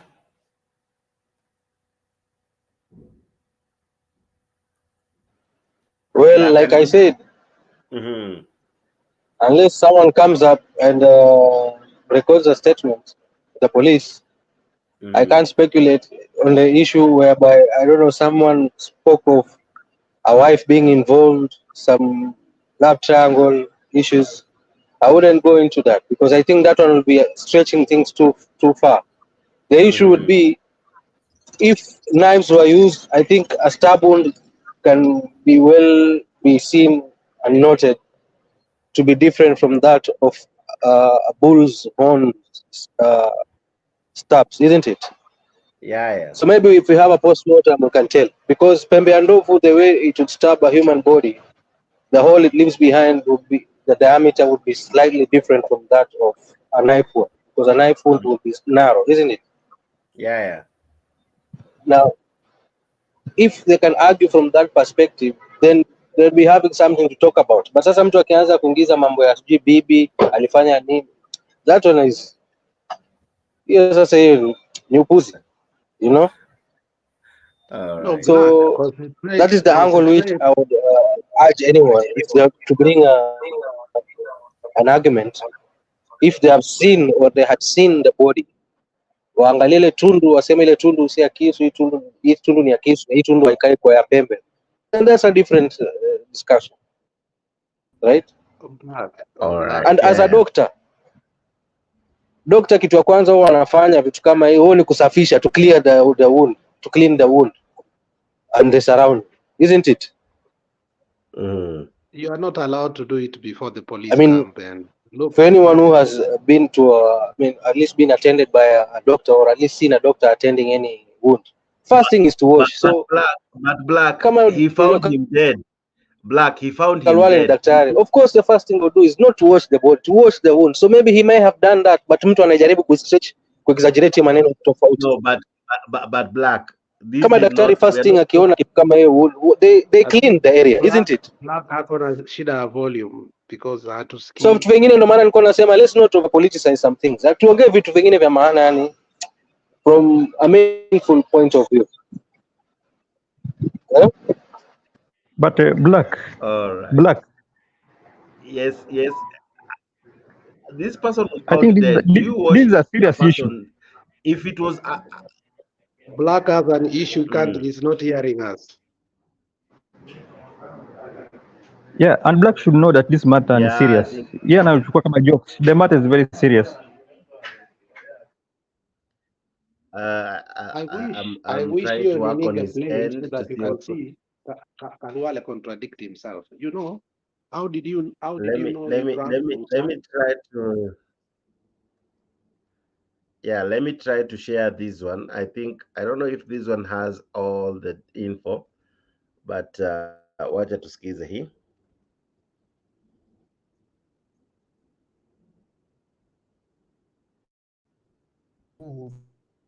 Such unfortunate ending was witnessed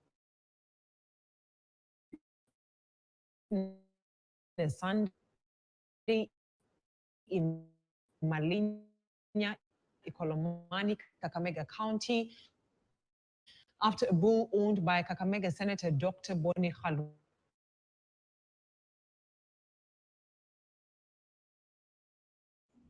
actually before his fellow bullfighting enthusiasts descended on it with pangas and shared the meat. Alan Ochanda.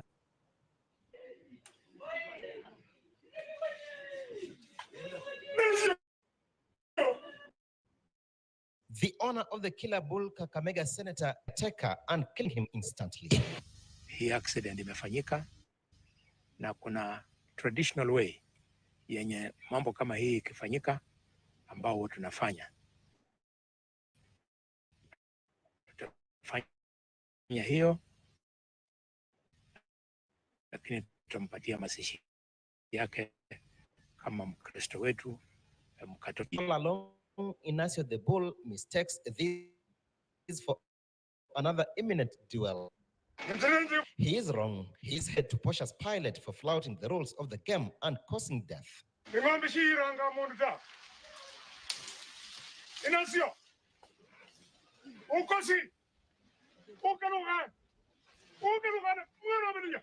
In line with the Idaho customs and traditions, whenever a bull causes death of a human being, it must be killed too.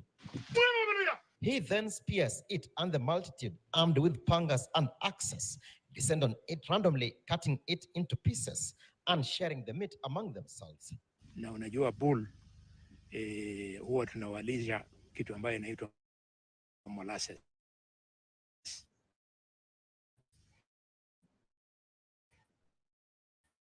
So ukimkaribia kama unanuka molasses, kuchuka kwa sababu pengine alikuwa amelewa, nafikiri alitisha bull akijaribu kumsukuma na bull akawa na hasira.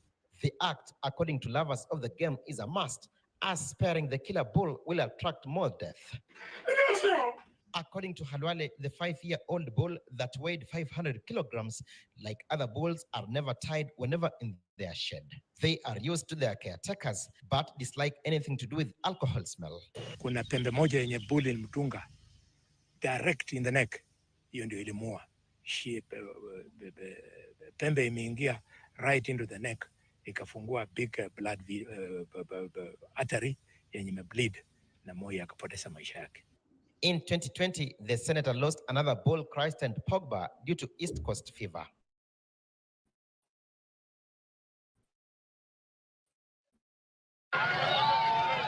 Inacio was its replacement and was ranking top table. Has at times seen fans sustain injuries and at times succumbing. Alan Ochanda, KTN News. What do you make of it, Bwana Alex? For me, I think the investigators should, I mean, Boni Aluale contradicts himself. I mean, because my question is, how did he know that the guy was drunk? And then again, he says that he was upstairs, they could not hear when all this was happening. I mean, there is a stiff contradiction there, but I don't want to go deep because it's none of my business. You know, accidents happen. If it was an accident, it was okay. But that contradiction of things that he wants to use tradition, okay? And even animal rights people should go there. You don't just beat and spear a bull like that. He's committing another mistake, you know? Animal rights groups should come even there again and investigate him. You don't tell us that tradition, there's a way to nafanya vitu, mnaanza kuchapa ng'ombe. It's not even allowed. I mean, Kenya does not follow, you know, the Animal Rights Act, whereby, you know, people beat their dogs. When you want to kill a cat, you put it in the kwa gunia, alafu unaichapa kabisa ndio isitoke huko. You know, when you're killing your dog, unachapa moja kizaeka, unaichapa kwa kichwa inakufa. Now that's what they were doing. I mean, Boni is guilty here for me. There is something about what Boni is covering. And I hope ungeweka yenye iko na volume hii kama ingelia, you could have heard vitu anasema kuwa yeye walikuwa juu hawakusikia. Huyu jamaa akakuja alikuwa amekunywa busa. The previous day nilikuwa nimemlipa. Sasa akaenda kwa Inacio. Akaenda kwa Inacio. How did he know all those details? Unless he has CCTV. Okay? So those are the things that we are asking. If you say you were upstairs and you could not hear this man cry, then don't give us details of anything. Just say you don't know what happened. You found him dead in the morning. But the way ana narrate is as if he knows, ni kama amepanga maneno yake vile anayasema. And then the other thing is holding is the tradition. Sisi kuna vitu tunafanya kama jamii yetu, vitu kama hizi zikifanyika. Unaelewa? So Boni is not a stupid person. Boni has been a member of parliament. Boni has been in committees. Boni has made some people lose their jobs. Kimunya must go. Boni has become a senator, then akaenda nje kidogo, akarudi tena akakuwa senator. This is a learned man. The man is playing with the intelligence of us. But ukiangalia vizuri, ukifuata maneno yake, they don't rhyme. Yeah. All right, guys, we are now winding up. But Mr. G, what do you make of the death and equally the explanation from the senator, even as we now wrap up this wonderful show? I think I just have to answer Black. Black I think Black aelewi that on a dead body, ukipata mtu amekufa on a dead body, you are not supposed to wash even that wound. Just the fact is the body is dead, the guy is dead, the body is lifeless. You don't have to wash any wound ambao unapata pale. In fact, even you are not supposed to touch the body. You are not supposed to touch the body as much as ushagundua kwa hii mtu amekufa. So Black, this is something that you need to understand. On the issue of Halwale, there's a lot of contradiction.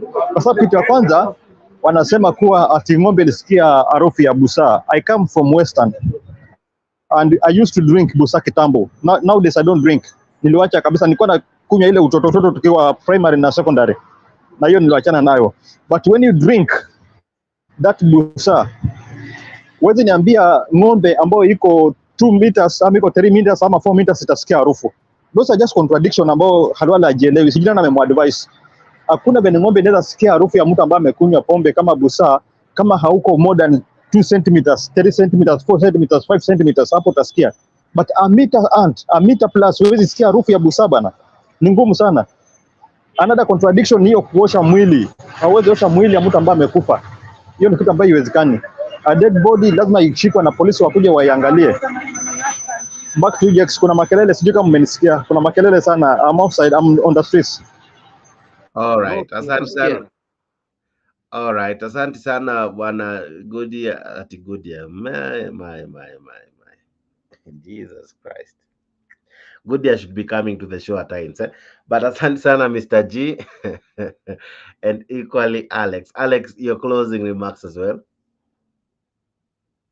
Well, my closing remarks is let's continue to educate people and to agitate for the liberation of our country. Our country is not in a good place right now. As we started, is the government rotten? I think we have all agreed that our institutions and our government is rotten. But for me, I said it's decayed or decomposed. So because it has been slow for others to see that, you know, this guy is on the cars, you know, on top of cars instead of staying in the office. And he's more of a tourist than a president. And he shines outside, but that honestly, he knows that he has taken this country in a wrong trajectory. So you cannot tell us that we as Azimio, we should not speak. We will speak on the rooftops, and we will speak even when our mouth shakes.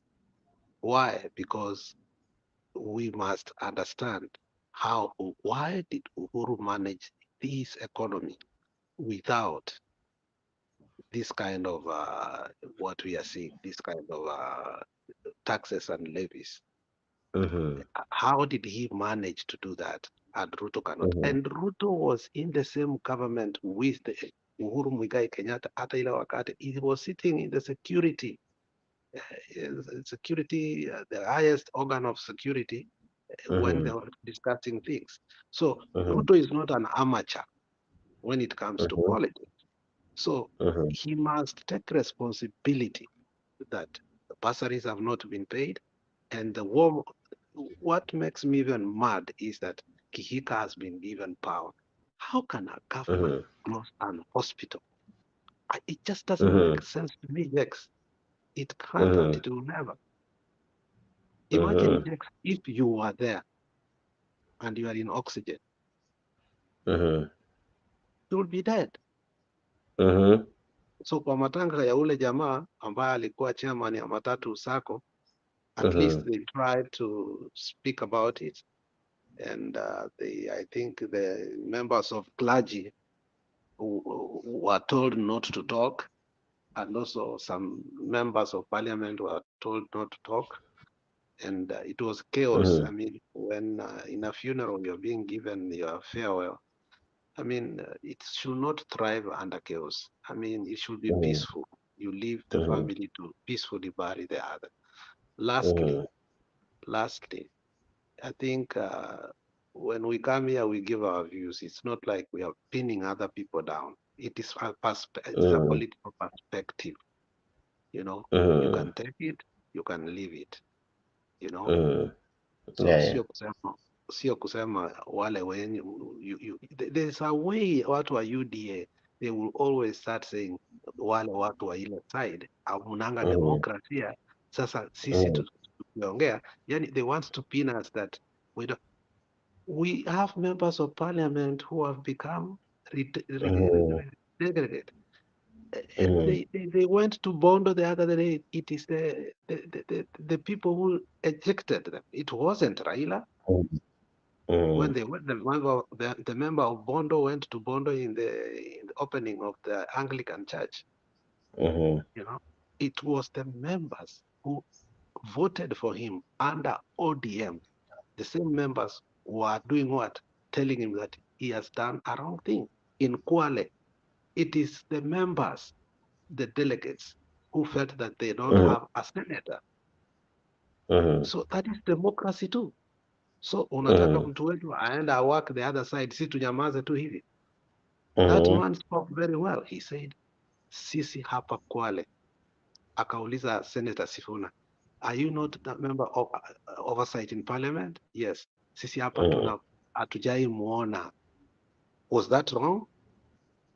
It is not wrong, because that's internal democracy. You can't choose somebody under ODM and under the other side, and then you don't see him at all. You're going to see him under UDA in 2027. So we must speak. And we will speak even when our voice shakes. All right. Naona Black umemzindua. All right. Yes, Black.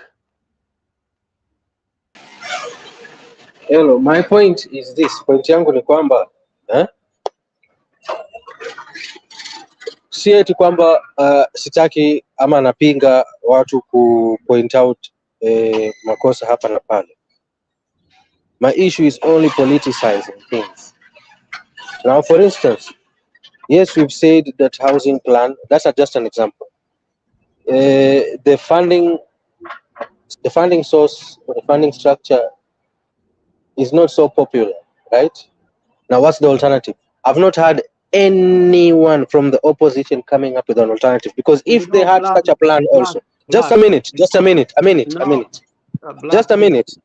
I let you speak, ndugu Alex, nilikuacha ukaongea. Ndio? It is only fair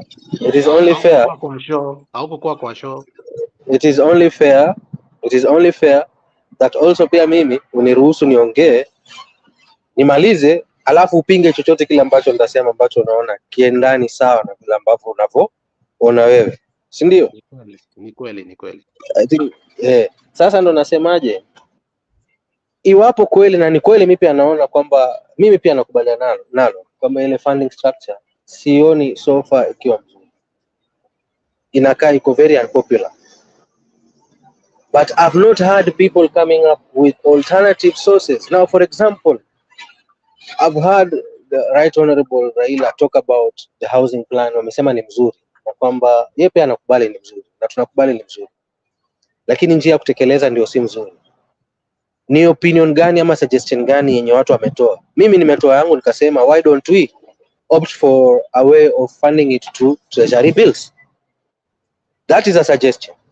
Now, why don't we also hear the other side and my learned friends like you coming up with alternative suggestions, like this is the way that we could fund this process, because we agree the idea is good, but the source of funding is not good. So what alternative suggestion do you have to it? I came up with one. I said, doesn't the government come up with a way of funding it through treasury bills specifically for that? Because there is a program which I saw, I read, walikuwa nasema ya saving scheme ya expatriates and watu wako diaspora. Why don't they turn them to treasury bills instead? Because treasury bills, unajua pesa yako ukiweka pale haiwezi potea by all means whatsoever. But coming up with structures of kusema eti scheme ya kusave ya diaspora, I think hiyo pesa hata ikipotea imeenda. Maana yake wataleta mambo ya commission of inquiries na pesa itairudi. But if we come up with a structure which money can go in form of treasury bills specifically for building those houses, the money haizi potea. That is my opinion. What is your opinion? And what is the opinion of your leader or suggestion as to how we can come with alternative source of funds, except your 1.5 deduction? So that is what I would like to hear from you and your leader. So tell me, what is your suggestion? That is a question that I pose on you. Black. And Mr. G. Black. Another thing, second question. NHIF kubadilishwa kwa SHIF is a way of trying to come up to clear the page, kuanzisha kitabu kipya. Maanake tayari unaona ile road mahali iko, pesa yani inapotea left, right and center. By starting up a new one, then it's easier to track each and every form of claim that comes in right now, as we try to verify the other previous claims that outstanding bills are yet to be paid for those claims. Kama hiyo mfano ambao nimekutolea mfano, hospitality inadai imelipwa 400 million na so far inadai 78 million, when evidently it is a fraud. So if such things, NHIF ikifungwa sasa hiyo watu waingie kwa SHIF. Now such claims before ilipwe kama 78 million inakuwa verified in this manner, like the way inakuwa verified sasa na parliamentarians, but there will be a specific panel ambao wana verify claims. So some of those claims ambao ni fraudulent hazitalipwa, and if anything pengine watafunguliwa kesi waweze kulipa back ile pesa ambao wameiba so far. So I think it's about time that we start looking at things from a perspective of a Kenyan and not that one of Azimio or a KKA. Now I've given you a suggestion of funding the housing, affordable housing. What is yours? Thank you. Alex, is it the work of opposition to tell the ruling party what they should do? Now, all of a sudden you've become opposition. Let me talk. You have so spoken. You decide to be opposition when you want to be, and to be a Kenyan. Okay, sorry. Continue, Nisame. So you people must know that it is unpopular, and come up with a different thing that now you do public participation the way you have started. You correct the problems you have done because it was rejected within the courts. So it's not us to be giving you suggestions. When something has been done that is wrong and we have gone to court and we have won and we have told you that it is wrong, you can say you should have technocrats who should help you. Don't tell us to come solutions for your mistakes. You guys have people within the party that must be correcting the mistakes. People like Murkomen, asianze kusema in 2 months, we must, that's not the solution. You make it even more unpopular. But our work as opposition is not to be brought in your mistakes for us to give you alternatives. It is not. Your problem is that you want us to be a solution to your mistakes. It can't be. Our work is when you do something wrong, we tell you this is wrong, go correct it. Ukikata, we go to court. That is our work. Our work is not to be technocrats. Ndugu wale, may I respond to that? No. Your work as a Kenyan. Just listen. Huh? Our work is not to do your work. Let me ask you. The core interest is the best of the country, right? That's why Black, the winner take all. If you win and you start governing. Usiniambie sahi tukue Mkenya, lakini honestly, we are on this side. We had our manifesto. We knew what we were going to do and how we were going to get the money. And let me ask, kazi ya legislatures wenu ni gani? Because they are still MPs when they get into that parliament, isn't it? But we have a rogue parliament right now. No, so when you say rogue, that includes those of Azimio, is it? No, we are saying the other side. You cannot say yes, and you cannot put a rogue parliament in the one sentence and say, huh? Look, Black, a bill cannot be, 7 bills cannot be discussed in a day, and zote zinapita. There is a process. Fine. So I'm asking a simple question. Have you come up with an alternative suggestion as to how that can be funded, the project can be funded, aside from the deduction? My friend, it is not us to tell you. You had a manifesto. Listen, when you're in that parliament, that's the problem we have in our nation, and it will never change unless we change our mindsets Kwani nyinyi parliamentarians into wenzenu realizing. Now, hawawezi let me fika ask you: chini? when we have the Parliamentarians Republicans, your let me ask. parliamentarians wenu Black. hawawezi fika mahali waona it is unpopular, let's come up with an alternative. Let me Why ask are you: you asking alternative from us? when Democrats come up with a bill, does it mean Republicans don't give suggestions as to how to make it better because they're Republicans? We have a rogue parliament whereby we cannot have a No. bipartisan bill. Now, if you as a right thinking citizen, is that the kind of thinking that should come out of you now that you believe that you are not wrong? Because I know you're not wrong. Is that the kind of thinking and the mindset that you should be bringing? When they are Unless you are wrong contentious equally. issues, no, Huh? that's one is key. I answer you. When there are contentious issues, the speaker brings these ones and these ones on the side. Tell him that we No, can pass this one, but no, also no, this no. is equally good for us. So we pass both. But I've never seen a bipartisan parliament whereby somebody sponsors a bill in this parliament and Wetangula agrees. They passed bills according to the numbers. Wanaenda state house, wanaambiwa this must pass, wanakuja hiyo kitu. It's not even discussed. It's a matter Ndugu of hapa no, ndugu kubali bwana. nimekupinga. How many things have been passed without even people talk? Otienda Molo said the other day that he waited to speak. He couldn't even speak. 3 people spoke and that was it. They passed the bill. Ndugu, I am very disappointed in that kind of mindset because I know you are a very, very No. You smart fellow, cannot and that take is why my I like mindset. debating you and Mr. You G. cannot take my mindset so that I can think like you. You No. must respect Now understand divergent one thing. views. Let me ask you a question.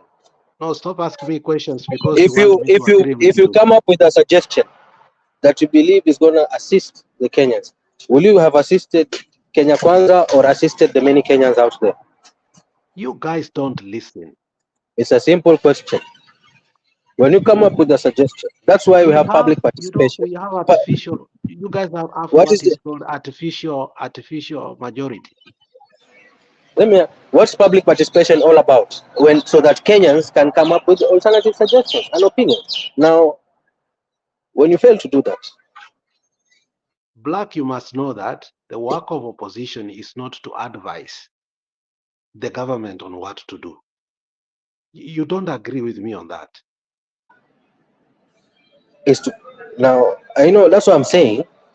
It is very strange how at the beginning of it all you are very eloquent in telling us that the constitution of Kenya does not have opposition. Mr. Jake, you were here. We were having this discussion. Did we not have that? Oh, we are minority. I'm sorry for using the word opposition. We are minority.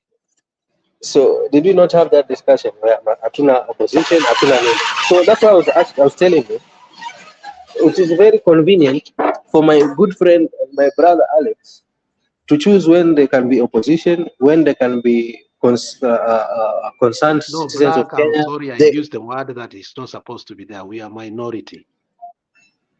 Now, that being the case, does that mean being a minority you cannot bring up a suggestion? Leave alone that. Let's It come is out of not the our parliament. work. Let's It is not wacha our tuondoke work parliament. at all to Wacha advise tuondoke the wacha government. tuondoke It is not. parliament. Wacha tuondoke parliament. Twende kwa public participation. As a Kenyan, public participation is whereby ordinary Kenyans, ordinary citizens, just a Kenyan like you and me, That is different. can come up with suggestions. Have Yeah, you that come is up with different. any suggestion from yourself as a Kenyan, concerned Kenyan? Of course, I have come, but I'm not going. If I was in Kenya, I will give my views when I'm telling the people that come to, if it's parliamentarians or whoever that comes, if it's the ward comes, MCS, whoever comes to ask us about that. But the whole issue is, the court said this is wrong, but you still want to push it. You want still again to go to the court of appeal and push it and say, look, this is not right, we still we want the 1.5%.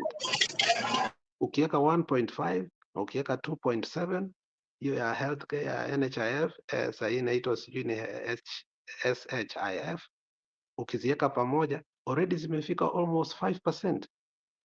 That's a lot of money to deduct from people. Mimi nitakwambia kitu kimoja problem ambao is nimeambianga wengi, they are looked at deduction, they are not looked at taxes.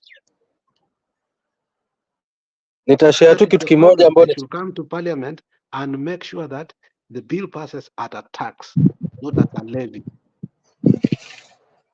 That's what I'm saying. I will share something that many of you, I think you already know, we've observed as Africans. It is one crazy thing that I've gotten to realize. We Africans, we always seem like we are in competition with ourselves, with your brothers, with your friends, with your citizens. It's like you always want to come out on top by ensuring the other one fails. Whereby our Asian brothers and sisters Black, you act as and if your Europeans president is a person who can listen. kama wamoja. Black, you act as if your president listens to Kenyans. Your president does not listen to Kenyans at all. That is one thing. He has made the country to be chaotic because the nature speaks to people. If people disagree with him, he should not say, we kijana, pinpoints,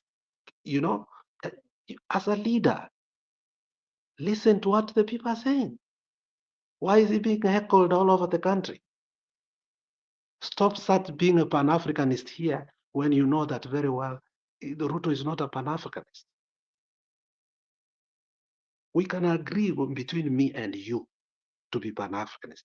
But when it comes to parties and the bulldozing that we are seeing, the chest stamping that we are seeing, the abuses that are made now, they are coming from both sides. The president must act as a president of the whole country. They are acting as a president of Kalenjins and the Kikuyus.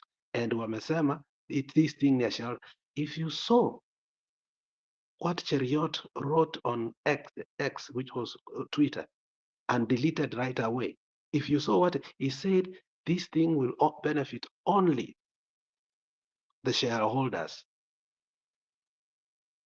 who are Kalenjins and Kikuyus. And then he deleted it. So must we sit here and start saying that now? Because Cheriot has made mistakes before, whereby I say, even Mutiota akishinda kura for the first time, we have nilots. Na akafuta hiyo kitu right away. Look, you must also look in-depthly and ask yourself, why is this thing being pushed? Why is it Sai? There are other members of UDA who have come to say this thing is a scam. You must ask yourself also.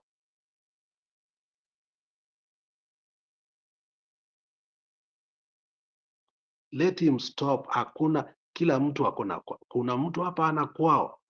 Kila mtu akona kwao bwana.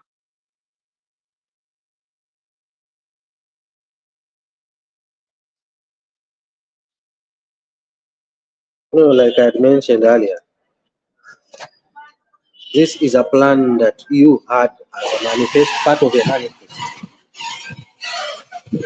Now, coming up and correcting, when you correct and agree for solution.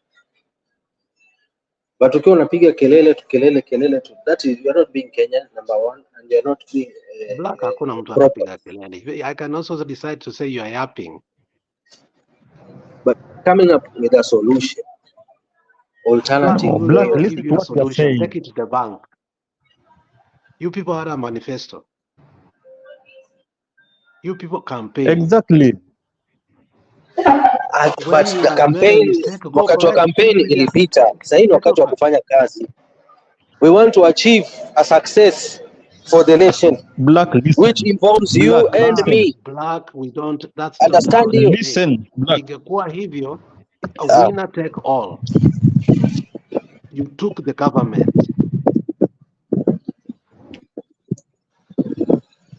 We can't come in to start advising you what to do. You took the government. It's winner take all. I've not. Sijasema mu advice. Sijasema mu advice. Nimesema while you complain or while you agitate for something to be stopped, but at the same time, in the same sentence, you agree that that project is a good one. So what is the alternative suggestion that you have for this project that you believe is a We good one? agree that affordable housing should be there, but we disagree that we should be paying 300,000 as a deposit and hiyo nyumba inaenda kukua 3.5 million. Therefore, this is not affordable housing. Okay, so how would you want it to be done? He can adopt the way Uhuru was doing. Huh? He can adopt what Uhuru did. Jake's put here yesterday, if you were there, how many units? Some place he put 3,000 units, some place he put 4,000 units without taking levy from us. He can adopt what Nani did, Uhuru did. Now that you see, now that is a positive. That's a positive debate now. So your problem is that Because if nikuambie what you guys are supposed to do. You know, listen, Mr. nisikilize. G, can you Sasa tell him that's not our work? nisikize. He doesn't Similarly, listen. Black hataki kusikia. nawasikia. Sasa unaona vile mmesema Uhuru did 1 2 3. Tusikie basi. Now that is the kind of discussion we should have. You know, I don't like that kind No, of but it's not a discussion work. to tell you guys. No, no. I'm not going to Similarly, have that kind of discussion where let that me jog your mind a little bit. Let me jog your mind a little bit. Unakumbuka tulipokuwa tukiongea kuhusu kusucceed Raila? It is not mine, but I was given a suggestion as a Kenyan. I'm not in ODM. Look, when you took the government, Why? Because I'm concerned in making it and making that party work. It's not for me. I'm opposite of that party. I oppose that party. But I gave the right opinion, right suggestion to make it work. Why? Because I want the best out of it. Do you remember there's a time you came and defected to ODM? You openly said, nimeingia sasa ODM.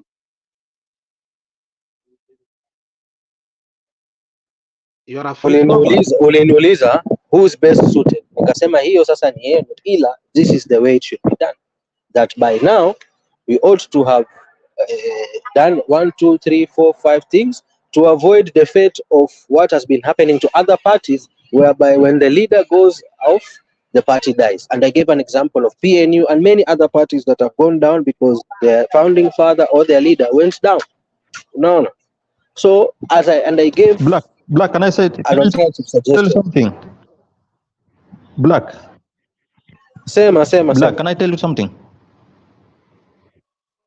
Yeah, let's listen to what Wamchomba said. Wakati alikuwa na yeah, I'm talking. Let's listen to what Wamchomba said. Wakati alikuwa anasema when he decided to stand against the bill, hiyo bill ambayo imeleta shida Kenya. The things ambayo amepitia, the rejection ambayo amepitia from that government, from the president and those people who surrounds the president. Now you are telling us to give this person an advice, somebody ambaye hasikiza advice. Tutapatia vipi mtu advice? This is what Alex is trying to tell you and you have to understand. Wacha kupressurize kitu ambayo haiwezekani. It's not our work to give alternative to this government. Kwanza, in fact, maybe can you discuss kama watoto kidogo? In my side, in fact, government ikianguka ndio mimi nafurahia. Hiyo sana nafikiria kama mtoto. Ikianguka ndio mimi nafurahia. We are not giving it an alternative.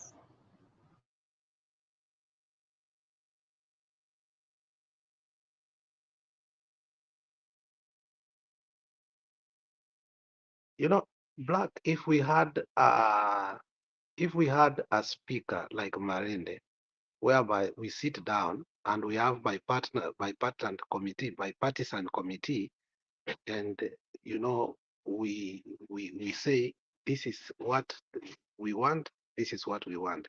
They narrow it down, but there is no way Ruto can agree for bipartisan committee to be there, so that at least some of our things are achieved. And therefore, that's why we are saying during Kibaki's era, you know, there was something that happened good for us to show that our coalition partnership works. And in parliament, we had very good committees that used to sit down, the government and the other nusu mkate. What they used to do is that they used to debate things under the committees, and then they come with the solutions. You people do not want us to sit down with you in parliament, in committees, so that we can have solutions. Wetangula is a dictator. He doesn't even listen to anybody in parliament, not even the people from yeye atajua hii bill the president ameniambia iko hivi. He doesn't act as the speaker of everybody in parliament. So you can know that the difference between the leaderships that we have and the leadership that we don't have. If you had tolerant leaders, you have heard what Osoro says openly. I'm the chief whip, lazima munisikize. Or when you come to me for loans, I will never approve you. That's what they tell us openly.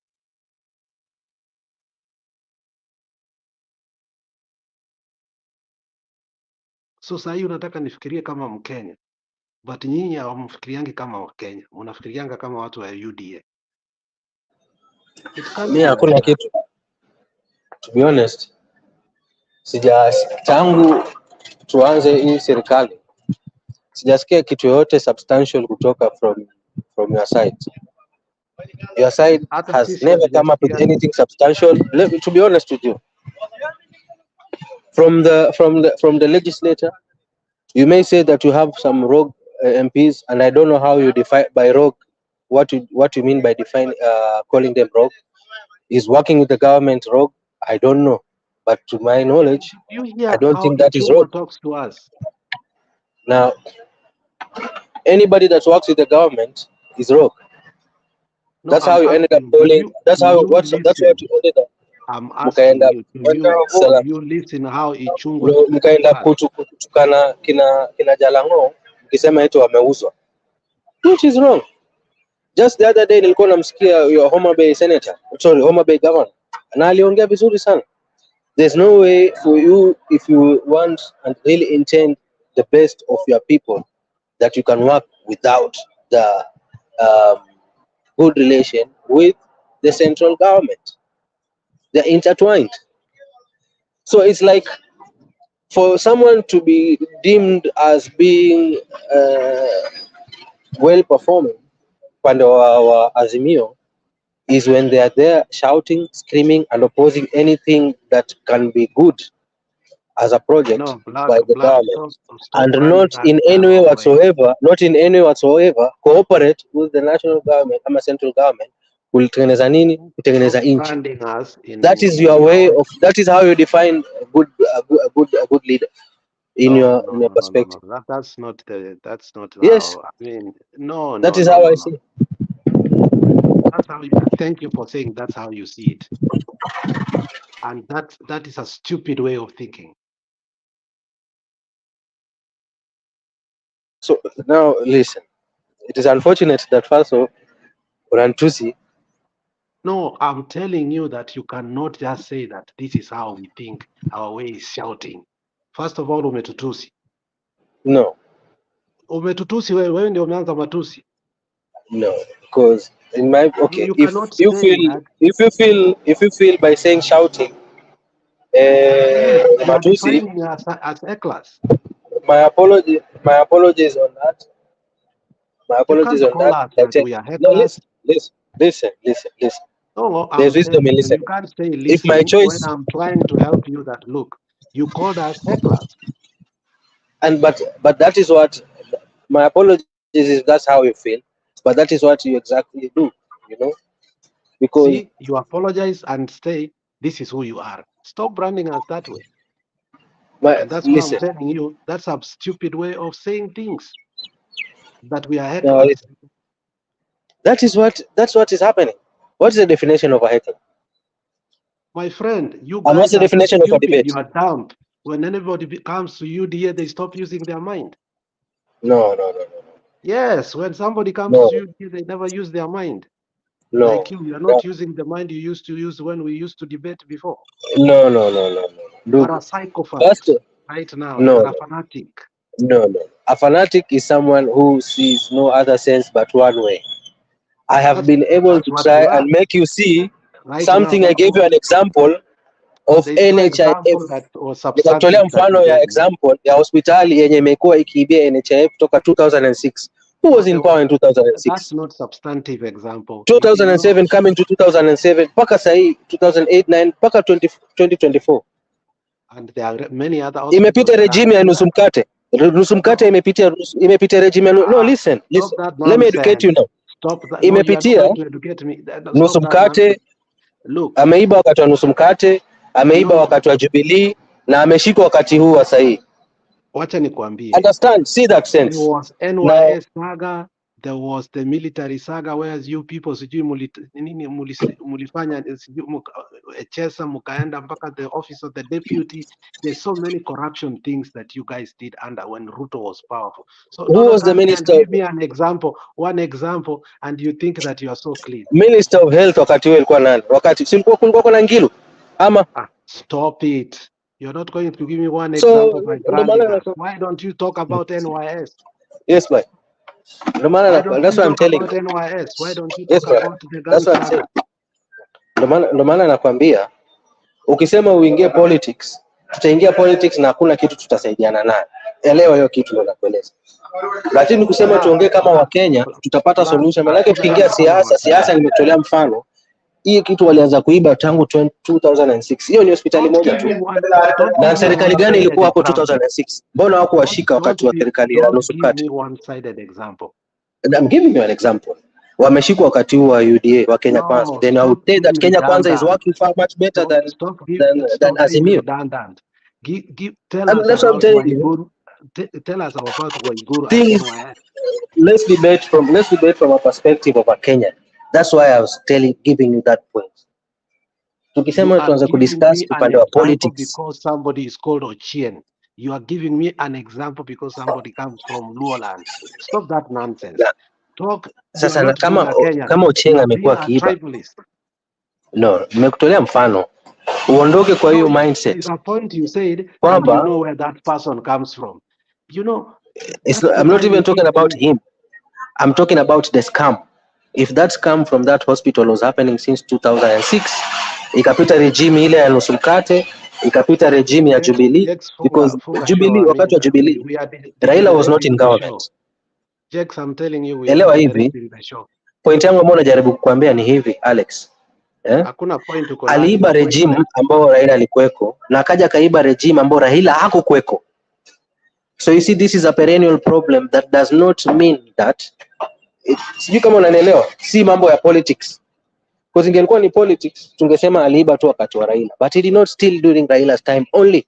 But he also stole in Jubilee. So the problem is this, huyu ni mwizi. Elewa hiyo. Sasa na tunafanyaje kuhusu waizi? Tushike waizi, but let's not politicize it. That hii serikali, elewa hiyo ndio point ambayo najaribu kueleza. Tudeal na hii kutoka ile point ya kuwa watu wamekuwa wakiiba. Na akatoa mfano ameanza kuiba tangu lini. So hii ni shida tuko nao. So what is the solution we can do with it? But because kama ameanza kuiba tangu serikali zile zingine, then it means we have a problem with that system, the hospital system itself, the insurance fund. So how can we approach this? Now that is what we should discuss. But when you start talking about his serikali, you're not being, you're being the psychopath. No, Black, your problem is right? This. You don't because want us to be mfano tukiongea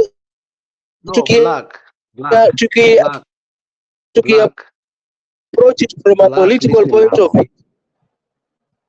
nitaanza kutetea nusu mkate si alifanya pia. All right, gentlemen. Black, let me tell you one thing. You are not going to change us from our position to what you think and what you define as Kenyan. What you're defining as Kenyan is not Kenyan. It's a way of wanting us to rubber stamp what you guys are doing. We are not going to do that. There's no Kenyanism there. There's no patriotism there.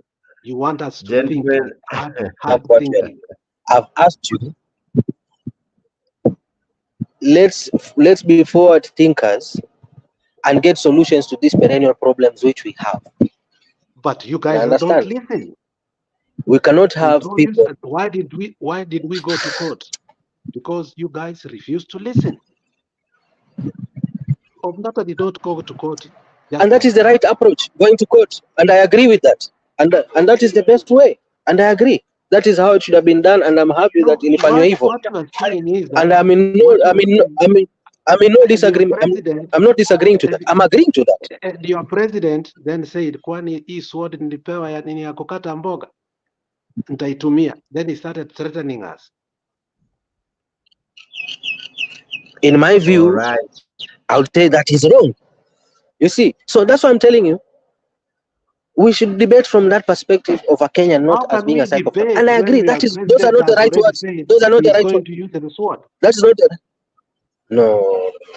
Has he used the sword? Of course, he threatened some people. No. There is a video Kimagendi talks about that. No, there's a video that Kimagendi speaks. No, watch uskiza black. Don't politicize things. Sayoto unakuwa fanatic. That the president that alisema wacha nione mtu atapinga hii bill. That was a threat. All right. Black, kuna time your president has made many mistakes. All right. Ladies and gentlemen, nakuwa requested tuanze like videos. Yeah, I think I don't really emphasize on the importance of liking our videos. But please, whenever you watch our videos, kindly be liking. Asante Gudia, I'll try to be reminding our viewers and our panelists to always like our videos. All right, msifanye black, msifanye Gudia I feel discouraged at him like the videos, Akina Black and Alex and Mr. G and myself. Let me look for that video, our video. Sometimes story ushika hapa kwa Africa 24 mpaka tunafanya ile kitu, but like the videos on all our platforms. All right, nimefanya hivyo, good year. All right, Black na Alex, you guys, hii vita yetu naona itaendelea for quite some time now. We are now 3 hours in. I think Alex kumepeana your closing remark. Mr. G, ulikuwa umesema anything as your closing remark?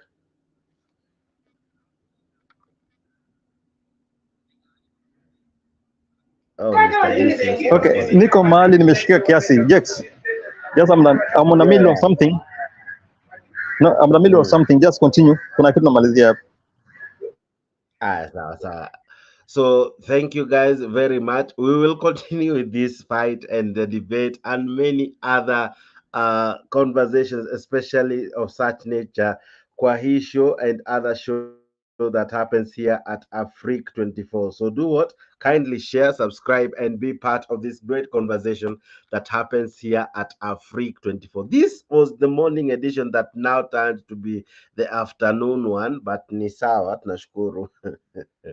I saw somewhere good akiuliza for more hours. We wadau, man, tunawachapa usiku na morning. I don't know, but maybe we can begin an afternoon one and a late night one ya watu wa diaspora. Tutaangalia hiyo maneno, but Friday msikose kipindi moja fiti, kipindi moja ya watu wa kudate. I don't know if muli enjoy on Friday, but it's back this coming Friday and it will be an interesting one. Watch this even as we go on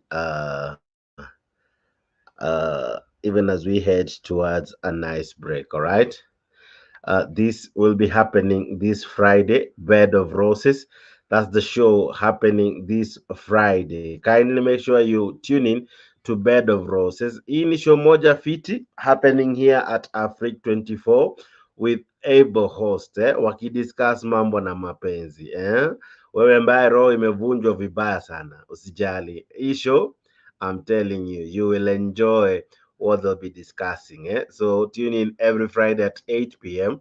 where we discuss Bed of Roses. They look at singles, those married, those divorced, those separated. Wewe ambaye uko na ex alikufanya ile kitu, yule alikula fair and all that. Kindly make sure you tune in to Bed of Roses this Friday, all right? All right, listen to this. Join us every Friday from 8 p.m. to 9 p.m. for a captivating journey into the world of love, relationships, and romance, presented by the dynamic trio Maggie Knox, MC Jesse, and Annie Waweru, Bed of Roses. Promises to be your weekly dose of heartwarming stories, insightful discussions, and expert advice on matters of the heart. Whether you're single, in a relationship, or simply love a good love story, this is the show for you. Don't miss out on the chance to unwind and indulge in the joys and challenges of love, all brought to you by our talented hosts. Tune into Africa 24 every Friday from 8 p.m. to 9 p.m. and let us guide you through the enchanting world of Bed of Roses. Subscribe now and mark your calendars. You don't want to miss this. See you there.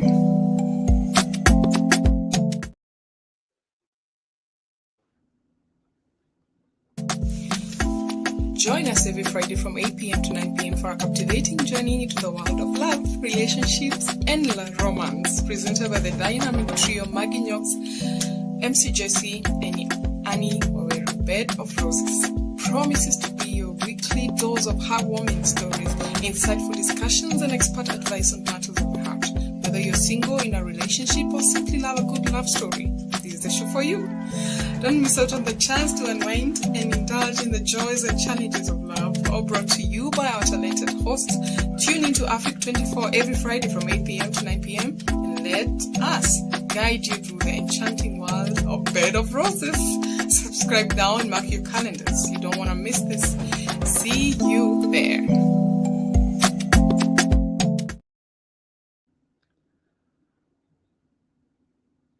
All right. So make sure you catch that program this Friday. It will be epic. I'm telling you, these guys are doing ile kitu. I'm telling you, these guys wanafanya ile kitu. So make sure you tune in to Bed of Roses kwa sababu wadau, hii show lazima mtapenda. Hii show itawa nice, hii lazima itawa nice. So Friday 8 p.m.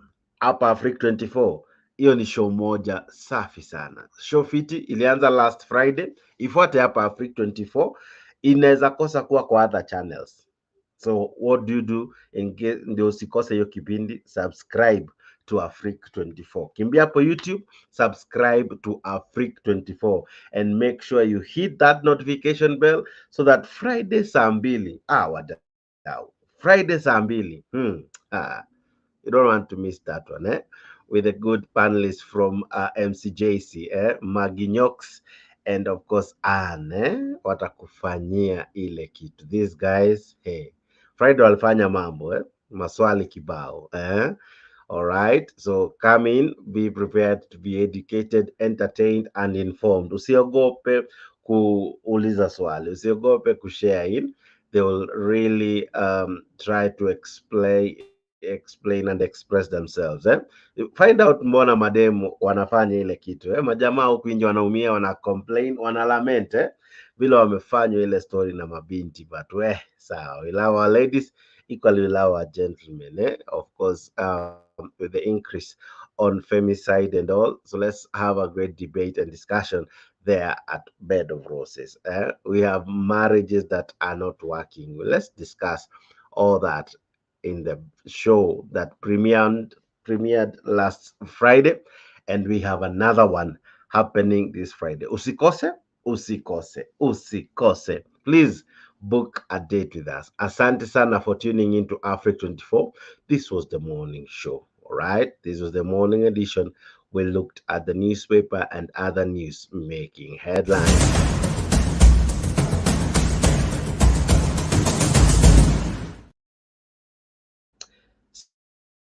See you in the evening, saa 4 kamili. Hakikisha hauguzi mitambo.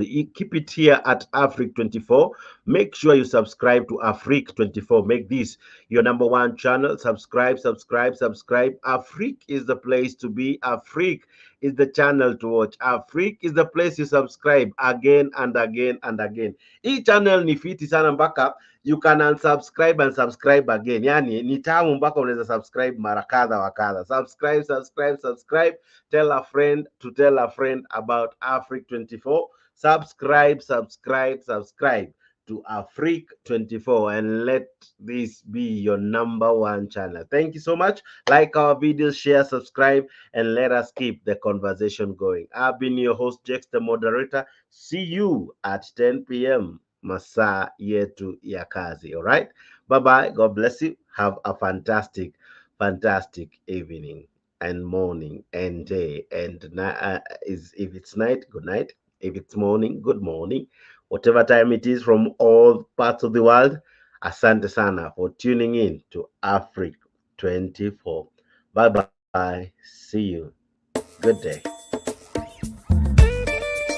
Tunasonga mbele watu wote wa Jamhuri Kenya yetu. Tunasonga mbele watu wote wa Jamhuri Kenya yetu. Haya sisi sote wananchi tushangilie. Eko Jamhuri, eko Jamhuri, sote eko Jamhuri Kenya yetu yaenda mbele. Eko Jamhuri, sote eko Jamhuri, eko Jamhuri Kenya yetu yaenda mbele. Mwaka wa 60 umefika, tangu Kenya iwe huru. Mwaka wa 60 umefika, tangu Kenya iwe huru. Haya sisi sote wananchi tushangilie.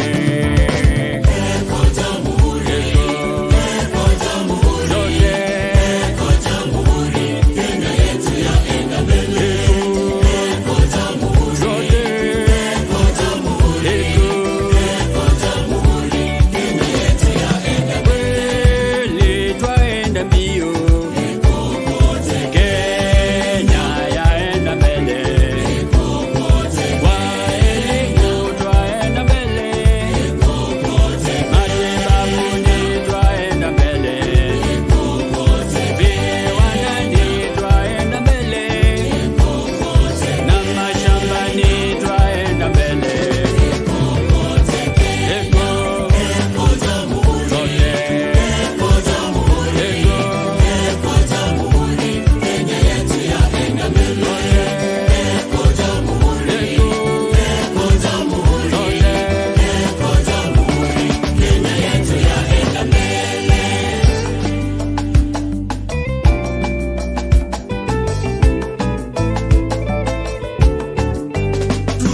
Tunajivunia Kenya nchi yetu, kweli yapendeza, kweli yavutia. Tunajivunia Kenya nchi yetu, kweli yapendeza, kweli yavutia. Kenya nchi yangu nitaitoloza, nitailinda maishani mwangu. Kenya nchi yangu nitaitoloza, nitailinda maishani mwangu. Ziwa la Victoria linaunganisha Kenya na Uganda, Kenya na Tanzania. Fika Mombasa, mito wa bahari, ogelea maji, jua tamu kuota. Kenya nchi yangu nitaitoloza, nitailinda maishani mwangu. Kenya nchi yangu nitaitoloza, nitailinda maishani mwangu.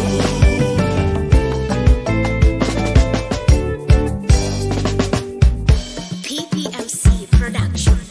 Tushangilie Kenya, taifa letu tukufu, Kenya tunayoipenda.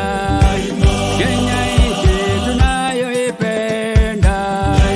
Kenya nchi tunayoipenda. Twajivunia sana tukijiita wa Kenya, nchi yenye baraka. Kenya nchi yenye baraka. Kenya nchi yenye baraka. Kenya makao yetu ni nchi ya kupendeza, kamwe hatutaiacha. Kamwe Kenya hatutaiacha. Kamwe Kenya hatutaiacha.